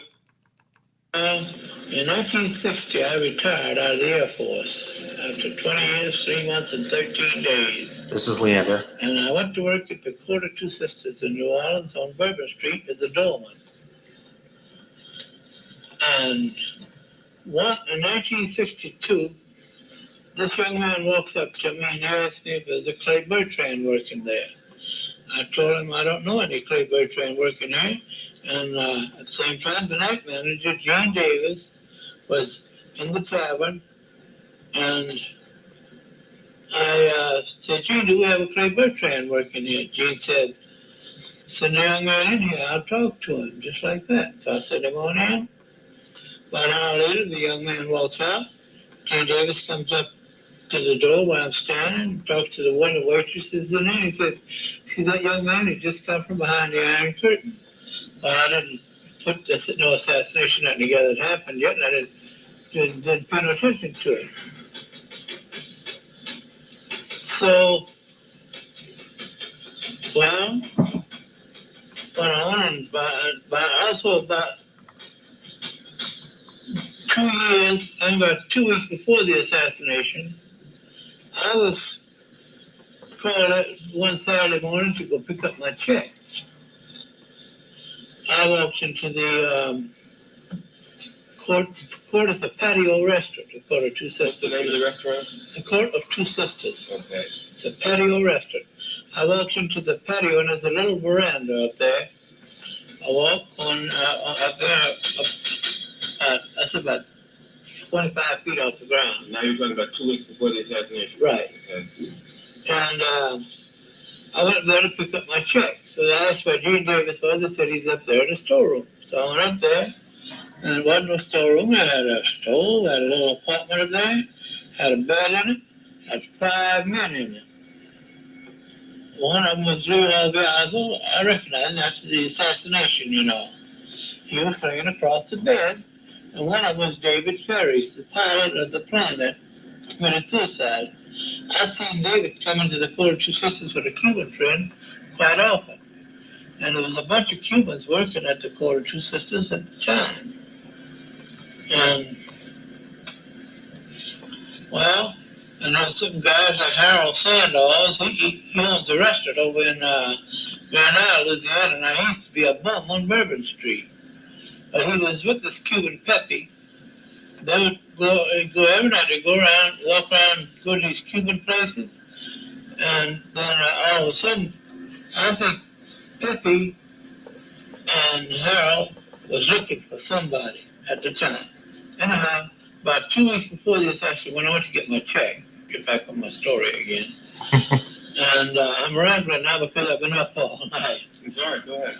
So I went down to get my check, and somebody was up there one day, and there was a guy, and Jim Garrison showed me a picture, and I recognized the guy too. He had on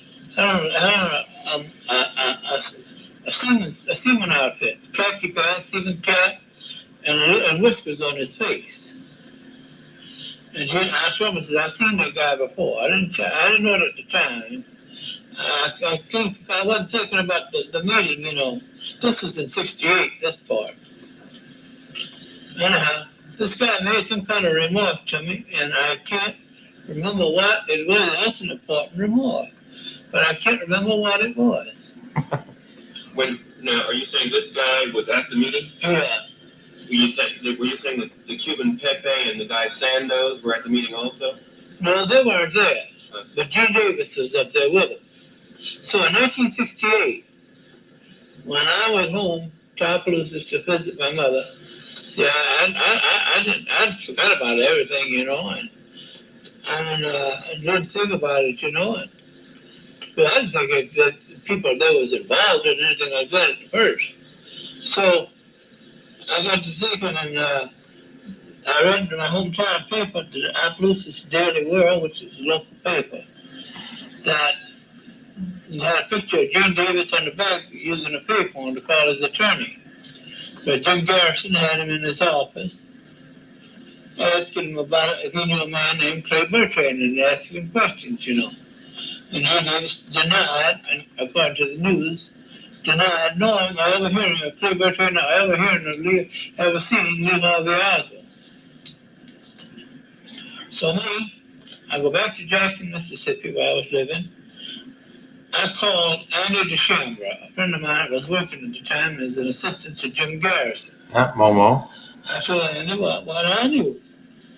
Andy paid my bus fare from Jackson, Mississippi to New Orleans, put me up for 2 nights in the Fontainebleau Hotel, and I ate there and everything, and they paid it because they wanted it all on tape. And So let's sketch it back. Now, you said there were 5 people at this meeting? Yeah. All right. So this is 40 minutes long. Yeah. I'm going to put the link in the chat right now here for anyone that wants to listen after the show, of course. To the rest of it, I only listened to 10 minutes of it, but very interesting in the Bertrand stuff and Gene Davis and all that jazz, right? Was he saying Oswald was in New Orleans 2 weeks before the assassination? Yeah. Okay. He was up there laying across the bed in Gene Davis's tool shed or workshop, or whatever was going on up there. Right. Gene Davis, also a homosexual, right? Oh yeah. Yeah, big one. So to make this make more sense and for you to understand where I'm going with all this, I came across another document, Joe, and this is from March of 1968 to Jim Garrison from Harold Weisberg, okay, concerning Mom's Society Mom's Society Page and Oswald. Sorry, all these words just look the same. Although Dean Andrews, who had told me he had heard that a young man, Oswald, has, quote, sold tricks for $20 at the old society page, which he incorrectly said had burned down, also said Mom would toss me out if I tried to speak to her. I found that she would talk a little. Aside from the obvious problem, there was another. Her conviction that, quote, I don't know anything. Get the fuck out of here. End quote. What makes it difficult to make her see that a tiny fragment of truth to her has no significance might actually be important. I also spoke to Johnny Kamundi. He's a gay. A bartender, she says, is completely honest and has been with her for 7 years. He works the morning shift. He was thus at the old place. Both remember Oswald from there. Johnny says the opposite of Andrews. He recalls that Oswald was a hustler, but recalls none of the girls. Mom lived in the same building, 126 Exchange Place, and on the same floor as the Oswalds at the same time. With her son's apartment between them, according to Johnny, although he saw little of Oswald, he is confident it is not in the Andrews cast role. Mom worked the night shift, and in those days, 7 p.m. to 7 a.m., and says she never saw Oswald there then. This is overnight, of course. Mom had a delicate brain operation a year ago for the removal of a tumor. It seems to have denied her recollection of the preceding year or year and a half. She here expressed her trust in Johnny by saying that when her son asked if he should check the register, she told him no. I explained to Mom and Johnny both my apprehensions about the two most likely next scapegoats, as I have to you. Here we went into what Andrews did to Gene Davis. We were also talking about the fact of the assassination and of the danger from the fake inquest to the country. Whatever one of these things or whatever combination caused it, I don't know, but this tough old gal wept like a crying donkey. I gather she is either ready to believe or convinced that Shaw is Bertrand. She did not identify him as a customer and said he traveled on a different level. She laughingly said her clientele considers Shaw and his kind as, quote, drapery sales ladies, end quote. Drapery sales ladies. She identified only two known Shaw hangouts in her suggestions for further checking, the Galley House and La Marina. She knew nothing about the incident. Ivan Cotman told me he had seen repeated often, Shaw glancing into Lafitte's bar and then hurrying off. Pure Lafitte? Yeah. Oh. Or the pirate. It was I got to the society page in time to see Mom order a very drunk, very gay man out after he lost his balance from an early morning drunk. It was then not yet 11 a.m. She can be a little rough at times. With him were a pair of similar gays. One, however, particularly drew my attention because he bears so close a facial resemblance to Dago Garner in face only. This guy was much heavier, a very broad man whose back hair ends curl upwards like a Drake cut. He was soft-spoken and polite, but looked very tough and very drunk. I was particularly interested in this because several people told me they recognized the Garner picture, but were uncertain why. Could this be his doppelganger? One, Ophelia, referred to the eyes, and on this man, too, there was a similar look in the eyes as Dago. That's right. Johnny seemed to be in his 30s. He is a well-built, neat man, about 5'9", with a pronounced pug nose and profile. I repeated the question about Oswald selling tricks, and he gave the same answer, adding, I'm just not sure. It was a long time ago. He didn't come around too much in the nighttime. This is an inference that he knew Oswald was there during the day, which Tom disputes. Johnny also said he saw Oswald often in White's pool hall. Okay. Now you might be thinking to yourself, what in the fuck is going on here? Well, everybody remembers the episode. Hey, I almost fucked Lee Harvey Oswald. You remember that one, Joe? Vaguely, yeah. Well, it was an account from a guy who picked Lee Harvey Oswald up in Lafayette Park because he was turning tricks. Yes. Thank you. Yes, I remember that. Yeah. Yeah. It was a hot day. You know, those are nice pants you got on there, sir. Yeah. You know. So this accusation seems to back up that Oswald, okay, in his early teen years was a hustler. Which makes sense because how else is this kid getting money? You know, his mom wasn't making much money or giving him money, right? Mm-hmm. I mean, yeah, he had some shitty jobs here and there, supposedly. But, you know, this kid is growing up in these seedy places around New Orleans, his whole life around these seedy characters. And it would be easy for me to believe that he could get drawn in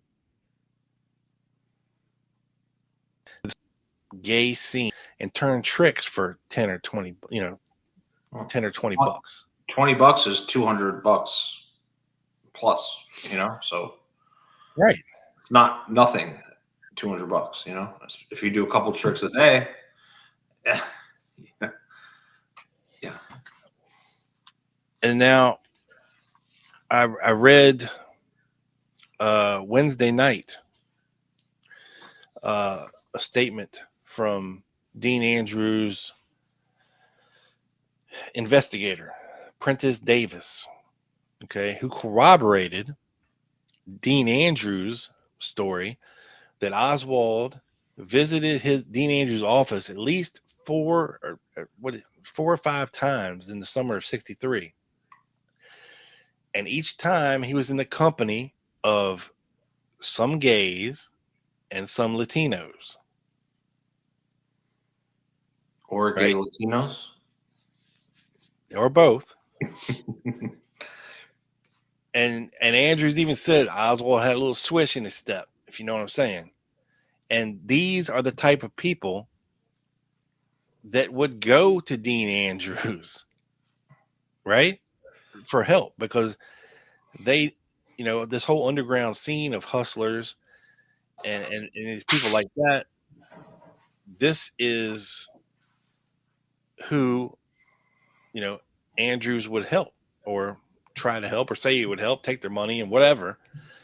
Mm-hmm. Right? Right. This guy was the only option. Right. So if you put Oswald in this scene when he's growing up in New Orleans in this whole milieu, you know, it makes sense that, you know, he's hustling. He's hustling from the very beginning of his early teen years. And he's just got a different hustle once he comes back to New Orleans, you know, after he's married. Now it's a different hustle. He doesn't associate with anybody that he used to associate with. You got all these other gay dudes hanging around Bannister's office, you know, like Ferry, you know, child predator Ferry, you know, who like young teen boys. You know, Oswald was in the Cap thing. They definitely knew each other. Can I stop you? So are you saying that Oswald possibly was running the tricks hustle as a teenager before he went in the Marines and not when he came back to New Orleans in '63? Yeah, before he went in the Marines. Okay, good. Okay, because we had he's like 15, 16 years old. Yeah. Okay. Yeah. So Cammy said a comment I starred. I can't see Lee doing that. Hell, he would not go down on Marina even. So again, this is a different. You have to imagine what Marina smelled like down there. And it's a different part of his life too. You know, probably, I don't want to say more desperate, but a different desperate part of his life. Yeah. I don't know. Yeah, I'm not saying, you know, no, I just wanted to clarify. Okay, but $20 is $20, you know, back then. And if that's what you're around, I mean, this mom woman ran a fucking whorehouse for gay men, basically, is what it was, and lived right next to him. Mm-hmm. So he was around this shit all the time. Yeah. And it would make sense of how maybe when he came back to New Orleans, how he reconnected with Ferry, or how he got put back in touch, or knew to go to Dino, right? That or new because unless Dean Andrews really did pull the name Clay Bertrand out of thin air, which I doubt. Mm-hmm. Either Clay Shaw is Clay Bertrand or Gene Davis is Clay Bertrand. Right. And who do you think would be like a fairy fag father, to all these misguided youth around New Orleans and all these different seedy underworld gay types, hustlers, and there's tons and tons of instances of Clay Shaw going to these hustle places, and I mean it's all over the place in these Garrison documents. And when you take everything into consideration, only then does it start to make sense. When you look at the big picture, like each of these small snippets doesn't mean much on its own. Right. You can go nuts doing that. Right. But if you start, we know. If Oswald would have known Gene Davis, from his early seedier days, and Gene Davis was this Clay Bertrand guy who would send these troubled youth to Dean Andrews. When the assassination went down, it makes sense that Gene Davis would have called Andrews and hey man, you got to go to Dallas and help this kid. Mm-hmm. Type thing. Yeah, and of course the I guess what the cover, or what we've been told, is that Oswald was going to Dino to try to get his dishonorable discharge changed, right? So he, right. And it goes back to Oswald trying to game the system. He was not getting as much, I don't know if it was benefits or whatever, because of his dishonorable discharge, which of course they changed when he went to Russia. He was pissed about that. And that's of course how you get his letters to Connolly, who was the Secretary of the Navy at that time. Yeah, because listen to this. All right, so I teased this a little bit Wednesday night. This was an interview with William Morris. Oh. Okay, one of Oliver Stone's inspirations for Willie O'Keefe. Yes, Willie. It makes sense to me. Yeah, Billy. All right. Hang on, Joe. Let me take a quick drink of water before I attempt this. Sure. I'm gonna add a star comment or two. Trey, a little while ago, Oswald was making money passing out was making more money passing out leaflets than working at Riley Foods. And this brings me back to the correspondence we read. What did he request every time he sent a letter? More material. Literature, yes. What was he doing with that? Giving some out, the leaflets, but did he have a side hustle of selling literature? It's almost like a Ponzi scheme, Yeah. It's a very shitty Ponzi scheme. Yeah. And based on what we just read in his correspondence in 1963, asking for literature from the Worker, the Communist Party, FBCC, I've heard crazier things, and I just wanted to touch on that real quick. So, good point, Trey. And yeah, Timothy, rough trade. Yeah. All right, so let's get back to Willie Morris. This interview is conducted with Mr. Morris, an inmate at said institution. He's in the Wynn State Farm, Texas Department of Corrections, and they have to go there to interview him. So they start out, would you like What we would like to know first is, if we could, Bill, are you called Bill or Billy? Billy. All right, this incident about your introduction to Clay Shaw. How did you meet Clay Shaw in New Orleans? Well, I met a man introduced to me as Clay Bertrand. You met a Clay Bertrand? Oh, I met a Clay Bertrand. The name Clay Shaw was never mentioned or used to me. All right, well, can you tell me the circumstances of meeting Mr. Bertrand? I certainly can. I met him at the Masquerade Bar. I was taken there by Gene Davis for the express reason to meet him. All right, when was this? Oh, it was sometime, I think June 58, maybe? June 58. And what was the occasion of the Masquerade Ball? I didn't say ball. I said bar. Masquerade Bar. Oh, I beg your pardon. It's on St. Louis Street. It's a homosexual hangout. Okay. It's now what I left called the Cove. It changed names. The Cove. C-O-V-E. Uh-huh. It's on St. Louis Street between Bourbon and Dauphine. Now, why was Gene Davis interested in introducing you to Bertrand? Well, for sexual purposes, of course. It was for sexual purposes? That's right.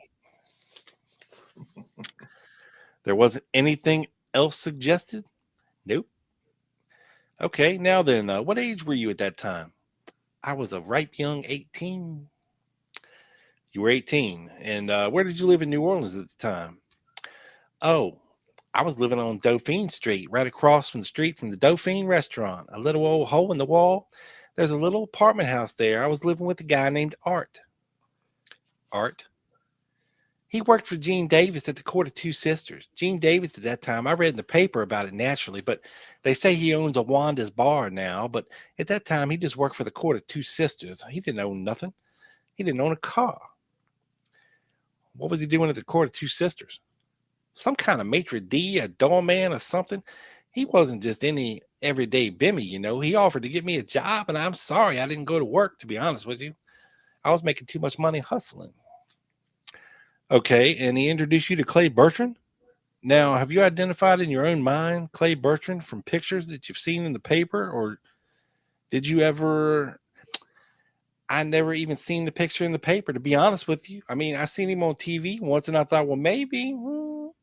Oh, he looks like, well, somebody I'd be interested. Well, I thought it was somebody I tricked with when I was in New Orleans, and then I kept thinking, When did you see him on TV? Oh, it's been a long time ago, 3-4 months now. In what connection? Well, just something about Jim Garrison stuff. They had him coming out of the, he didn't say nothing. He was just going in something, you know. In a building?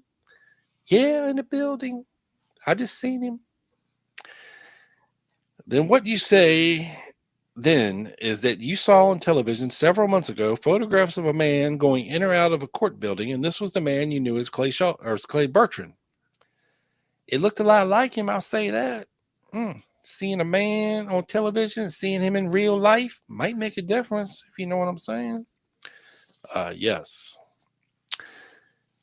Sure. Was he on television as Clay Shaw? Was a reference made to him on television as Clay Shaw? Yes. This man was identified on television at the time as Clay Shaw. As Clay Shaw. I see. They said he was a New Orleans businessman or something. He told me he worked for General Electric. He can start my engine anytime. I remember that. All right. You met him at the Masquerade Bar. Yes. Where did you go with him from there? We went to Gene Davis's apartment. Okay. Was this at night or in the daytime? This was at night. Do you remember where Gene Davis's apartment was? I remember where it was, but not the exact address. It was 2 or 3 doors down further from the Court of the Two Sisters. On the even side of Bourbon, of course. 610 or 612, I believe. It could have been 608 or 614. You understand what I mean? Yeah. And did you go up there with Clay Bertrand? Clay Bertrand, yes. We went in a little efficiency. It was a little efficiency apartment. I'd been there before with Gene Davis, of course. All right, now, did you ever see him after that? I seen him. Oh yeah, I saw him 2 more times when we went to Gene Davis's apartment. I saw him on Mr. Boone's boat, and then he entered my apartment one night by mistake. But that would just take a little explaining to explain that, if you know what I mean. All right, you saw him twice more at Davis's apartment. Now, sir, at the masquerade, and we went to Davis's apartment. We always met at the masquerade to have a drink to loosen things up. You know what I'm saying? I don't even think he drank. I don't remember. But then we went to Gene Davis's little apartment. You think he didn't drink? I can't remember whether he drank beer or what. I know Gene Davis was a lush. I mean a lush. He drank some, you know what I mean? You met him on Boone's boat too, you said? On a guy named Bill Boone's boat. Matter of fact, Gene Davis is the one who introduced me to Bill Boone. What kind of boat was it, do you recall? All I recall is it was a big-ass boat. It was big, you know, for a boat, but it was shit. It was big to me. It wasn't, I think Gene said it was 80 foot long. So it was a yacht then. Oh, it was a seagoing yacht, yeah. It could go, you know, it can go. What did Bill Boone do? What did Bill Boone do? I don't know. He just all right. He never did tell me. I never. But you knew Boone though. Why, yes, I know Mr. Boone. All right. Can you describe physically to me the man you knew as Clay Bertrand? How tall was he? You're 6'1". How tall are you? Well, he was not quite as tall as. Now wait just a minute. How tall are you? I'm about 6 foot, 6.5 feet. All right. And then how tall was he in relation to you? Well, he was, actually, he was about my size, maybe a little bigger. Only, you know, he wasn't skinny. He was built good, if you know what I'm saying. Yes, but this motion, flipping elbows, doesn't translate. Oh, well. How about your height? Well, he was about my size, about my height, and he was built like a weightlifter. You know what I mean? He'd throw you all around the room. I understand. Well, I've got a little old pigeon chest. He's got, you know what I mean, a nice big old barrel chest. You know, something you can just grab onto. I understand. What color eyes did he have? Oh, my God. I'm sorry, but I really don't remember that. All right. How did he wear his hair? How was it cut? Like yours. Well, how's mine cut? I mean, to be of any value on the tape, we have to have that. Well, kind of a bushy crew cut, something like that. Bushy crew cut. Okay. What color was it? Oh, grayish brown, grayish, reddish brown. All right. Did he ever wear glasses during the time you saw him? I couldn't say one way or the other on that. About how much do you think he weighed? I don't know. About 180, 190. What's the longest time you were with him? I mean, in closest relationship, like we're sitting here now, or as you might at a bar. Well, we never hung around the masquerade much after the drink. We just had one drink or two and then split, you understand? I'd say about a period of 3 hours or so is what our sessions would last. Whoa. About 3 hours? All right. Did you say you met him for sexual purposes? Did he pay you for this? $20. Make you holler. He paid you $20. Each time, no prearranged agreement. Gene told me it was a good score. Don't count on him for nothing. What did the sexual practices consist of? Would you mind describing them for me to help in our effort to identify the man? Hold on. Yes.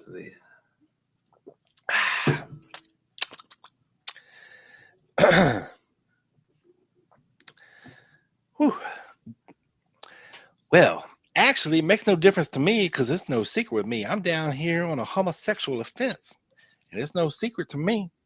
To him, maybe it might be. Well, I don't know the terms to use, legal terms, but he just fucked me, you see? No pun intended. Or pun intended. All right. It was anal intercourse then. Anal intercourse, yeah, that's the legal term. That's what you. That's the legal term. Vagrancy, I think, was the charge. How did it consist of anything else? Well, he always, as I remember it, that was just about it. He just fucked me. Well, he wasn't exactly the most butchest thing in the world. He was a homosexual by that. I mean, he wasn't a feminine fag or anything. He just liked to fuck.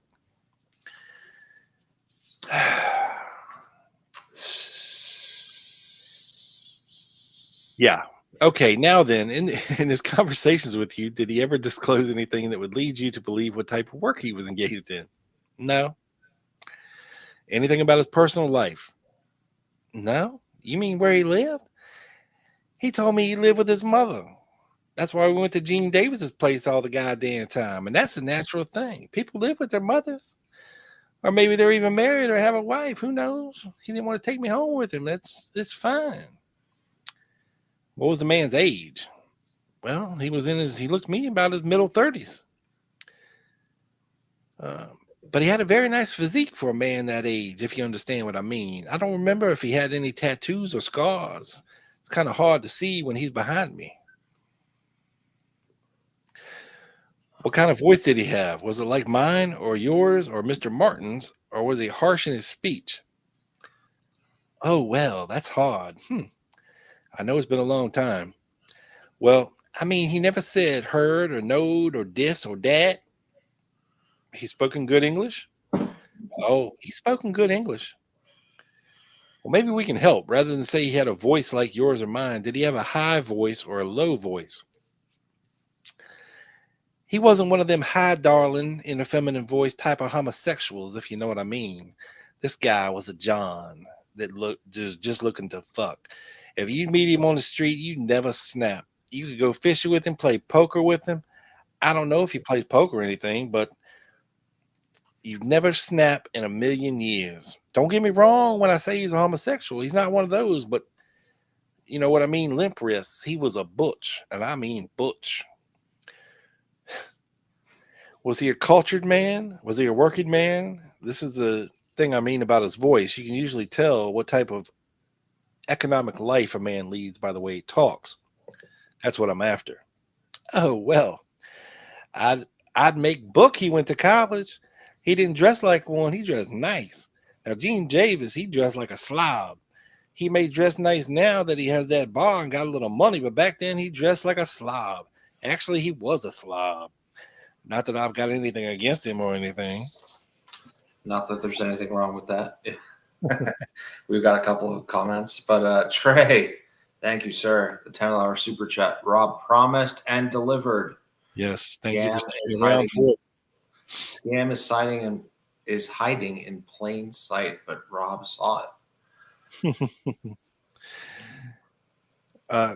I've never seen Gene Davis. Would you describe him to me? How tall would you say Gene Davis is?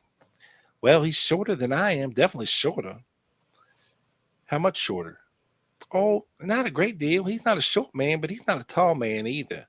He might be gray-headed now, but he had coal black hair then, and he's a black-headed person with black eyebrows and black eyes and black pubic hair, and he was kind of hairy on his arms as well.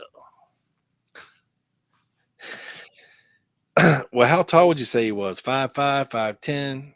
Well, he was about 5'8.5" or 9 or 10. Not no midget. How much did he weigh? He had false teeth. How is that an answer to that question? Yeah, I don't know. He had at that time false teeth. If he had some then, he's got to have some now. You don't grow them again. It's true. I guess I just might as well go on and get mine. All right, he had false teeth. He's about 8.5 or 5'9". And how much did he weigh? I'm not too good at guessing weights, but I'll say best I could say about 160 pounds soaking wet. About 160. He wasn't exactly fat. He had a little pooch though. He had a little what? He had a little pooch. Pooch. He had a little pooch. What does that mean? He had a little belly. A little belly. Cute little belly. Got it. Yeah. But you get the idea, right? Yeah. And this goes on. I'm trying to see if there's anything else juicy being good, but I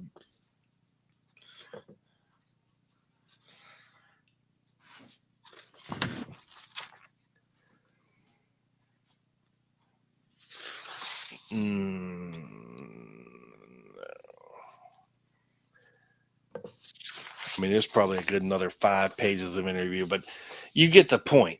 All right. You get the point. These guys were hustling, slinging dick everywhere in the French Quarter back then in New Orleans.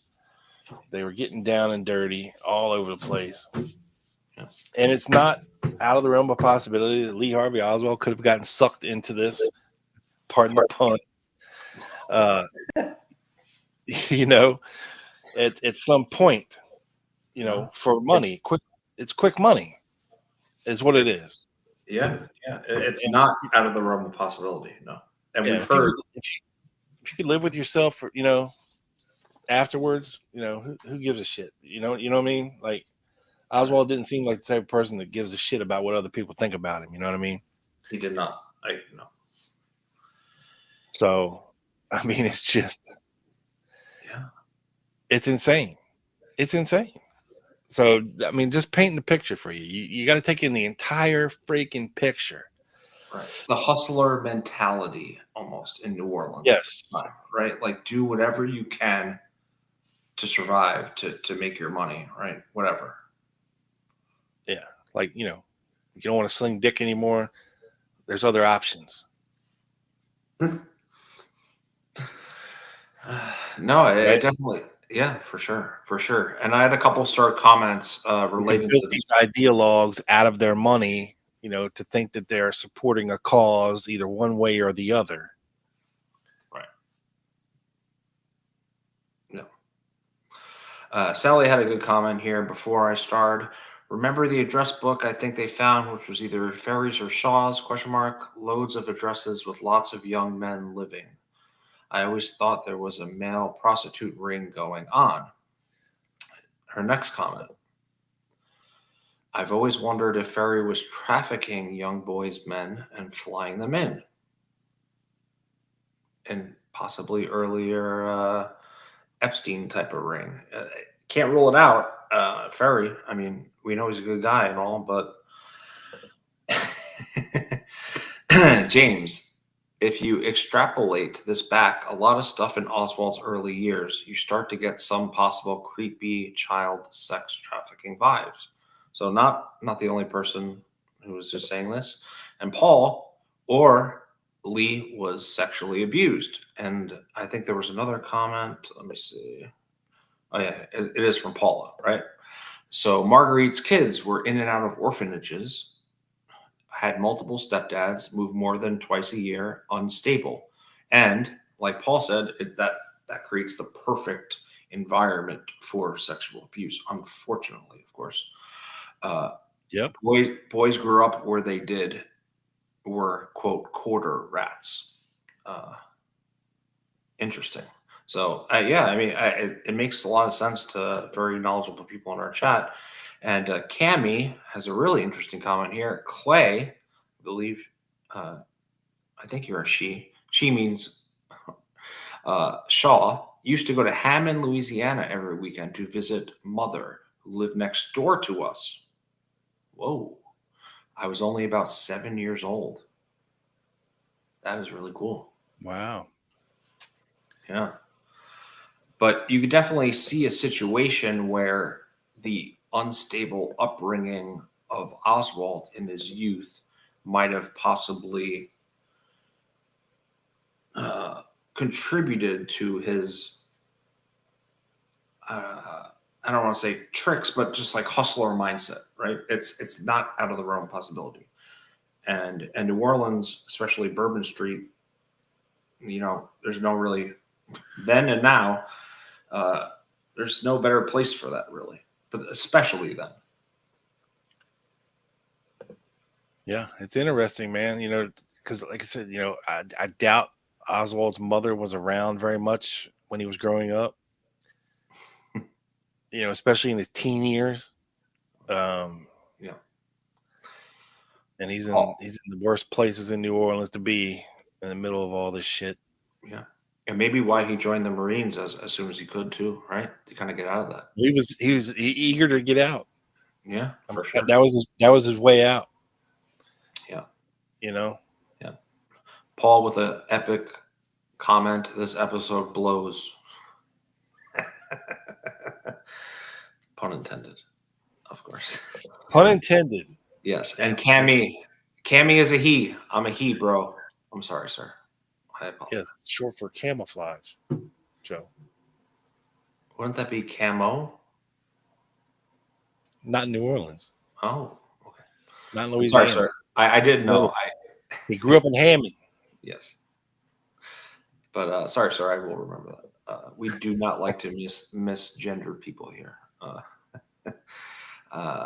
Big Bad Josh, welcome in. He says, I see Oswald as more of a, quote, spy who can get information intelligence from people through sexual contact, male or female. It's part of the job. Interesting, yeah. It definitely is part of the job. So I don't think anybody want to pay Marguerite, Sally, for that. For that.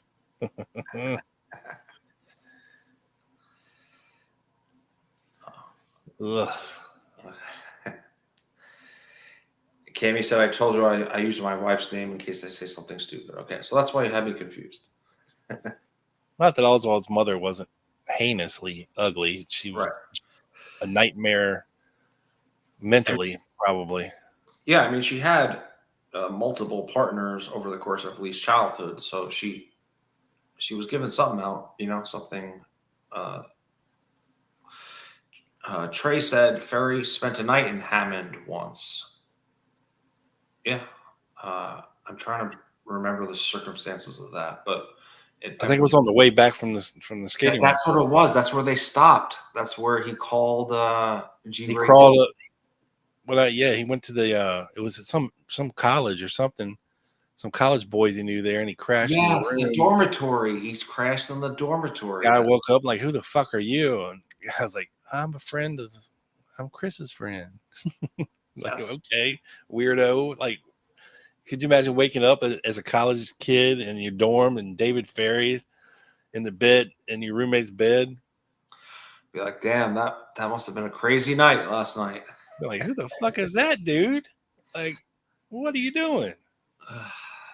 The eyebrows, he mentioned me in the Civil Air Patrol. Yeah, but bringing it back to earlier, man, when Oswald goes back to New Orleans and you're talking about the Cubans and possibly different hustles going on the same side, on the left, on the right. And you remember the story, Joe, about him and Celso Hernandez allegedly getting arrested. October 62, right? And yeah, and then let go. It doesn't not make sense to me. It's not crazy. It seemed to me that these guys all knew each other. They were all friendly. They figured out a hustle, both sides of the fence. Mm-hmm. But some shit went wrong in late August, mid-August, and whatever happened, these people decided to frame Oswald. It is, I mean, maybe not these specific people, but you talk about DRE or some type of Cubans or CIA officers at GM Wave. You could see a situation where that's a plausible. Well, you got to figure that there were some higher ups in the CIA, that were assigned to these anti-Castro Cuban groups, and who would have been aware of what was going on. Joe and Edie's, right? With the DRE. Well, whoever it was would have known what was going on in New Orleans with with Lee Harvey Oswald and Bernier and them. And then when everything backfired on Oswald during that television interview, and that was it. Like I said, everything just stopped. And it was perfect time for somebody else to step in and say, okay, look, we need to stop this shit. And here's what we're going to do next. Because at that time, Oswald's at the crossroads. He can't get a job anywhere. And he doesn't have any money. He can't get him and Marina and the kids a place anywhere. He's got to let Marina go with Ruth. There's no other choice. Live on the street or what? He's thinking of going to fucking Baltimore. Yeah, I mean, he's been trying to go back to Russia, trying to send Marina back to Russia. That ain't working. He can't. Now he's fucked himself. He can't get a job in New Orleans. Yeah. The only option is to either follow her back to Dallas and live on his own in a fucking shithole and try to find a job and get back on his feet again eventually, which, of course, he does eventually. Yeah. After, whatever the whole Mexico City thing was. We still haven't figured out that yet. But I think I'm more at ease and peace with what was going on possibly in New Orleans in the summer of '63 than I've ever been. The scenario is not it makes sense. It's plausible to me that something like this could have happened. I don't think you're that I don't think anything you're saying is crazy whatsoever. So, well, thank you for sure. And it definitely makes a couple things make sense, especially when you consider his previous shenanigans in New Orleans and the Cubans he was interacting with. It's it's definitely a plausible scenario to what was going on there. And I just don't think Oswald, I think at that point, you're right. He knew he was screwed. He didn't really have any options. So what does he do? He takes a pretty much minimum wage job at the TSBD, a month or two later from that, month and a half, I think, mid-October, right? Doesn't sound like someone that has a lot of options, right? Right. Yeah. When people are calling around and trying to get jobs for you. Because he could have continued in Texas what he was doing in New Orleans, which is basically collecting unemployment checks. Mm-hmm. I've seen the documents where he wrote down because he had to go to so many places every week to get his unemployment check. Thank you, Sally. Oh, thank you so much. We got 10 British pounds, Joe. That's $20 over here. Thank you so much, Sally. We appreciate it. Yes. You rock. You do. We love you. Paul is calling it a night, and we are not from that. Great show. Won't be here next week. Have a great Memorial Day weekend to all. Shoot, is that next weekend, Rob? No. That's 2 weekends from now. Oh, he's not going to be here next week. I don't know. That's confusing. But Memorial Day is the Monday after next week. Right. It is not this coming Monday. Yes. All right, Joe. We're about 2.5 into this bitch. Time flies when you're having fun, doesn't it? My God. Well, thank you guys so much for hanging out with us and hanging and banging. We're 50 some deep in watching now. Thank you so much. Smash the like button, people. Yes. Let's crack this goddamn algorithm. Yes. Well, if not only for Rob's amazing voice work, right? Yes, that's right. So if you'd like to become a channel member and join us this coming Wednesday night, Covert Operators and Above, the link is in the description. I'll make it real easy for you. Again, welcome to our new members, and thank you so much to our existing members for supporting the show. We greatly appreciate it. You make it truly fun. You make it truly fun. You really do. To get on here, twice a week and interact with you guys, and hopefully we will continue to entertain and provide great shows for everybody. And like I said, I'm still sitting. It's going to have to be on a Wednesday, but I'm still sitting on a another DAGO interview. Well, you already said it a couple times this episode, bro. Oh, I know, but I haven't done it yet, and I'm going to have to do it on a Wednesday. Yes. Yeah, the word. Yeah, I know. Yeah. And depending on who's interviewing him, I will do the deep voice interviewer questions. Sounds like a plan. Yeah, man. Yes. Thank you, everyone. Timothy. Thank you, Trey. Thank you, Randall. Yes. Thank you, Double B. Thank you, Timothy. South to West, Jack. Sally. Was Tiny ever here? I don't think she was. Tiny was here at the beginning. I never saw her name at the beginning. Oh, I feel like maybe it was before the show. But not on my feed. Yeah, maybe not. Maybe we might have to do a welfare check on Tiny. But we're gonna have to mark her as absent for this show. She missed a good one. Yes, I'm sure she will re-listen. Of course, I'm sure. Yes, and sure she has something way more important than hanging out with us. Good night, Sally. I'm sure it is very late over there. Sweet dreams to you too, and big kisses for the sweet little Ruby. Thank you, is passed the hell out right now. Thank you, Big Bad Josh. Thank you, Paula Jane, for hanging out. Mm-hmm. Thank you, Sooner Scooter. Thank you, Scott. Titillating show. Tit. Yes.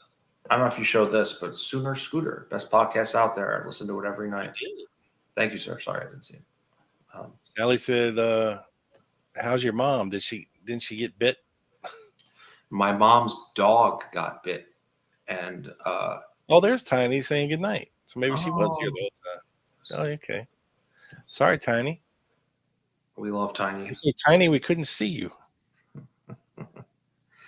Yes. But to answer Sally's question, my mom's dog, her corgi, got bit by some bigger dog and had to get like the whole part of her neck stitched up. She was bleeding everywhere. But not to Ruby. Oh, Ruby just put her head up when you started the music. Ruby, come on, girl. Ruby, come here. Come here. Come here. Come on.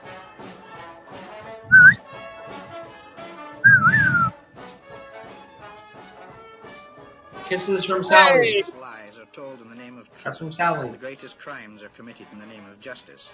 The quotation is There she is. It could be used for him or against him Ruby. in this case. Good night. Get your free Ruby shirt. Merch link below. Plus new design. Steal your Patsy. I'll have it next week, Rob. Yes. It's goddamn hot sauce, people. It's that season. It's harvest time. Harvest time. Best time to get it right now. Maybe. I know jack shit about peppers, Joe. But Jeff does. Jeff knows what he's doing. They're hot.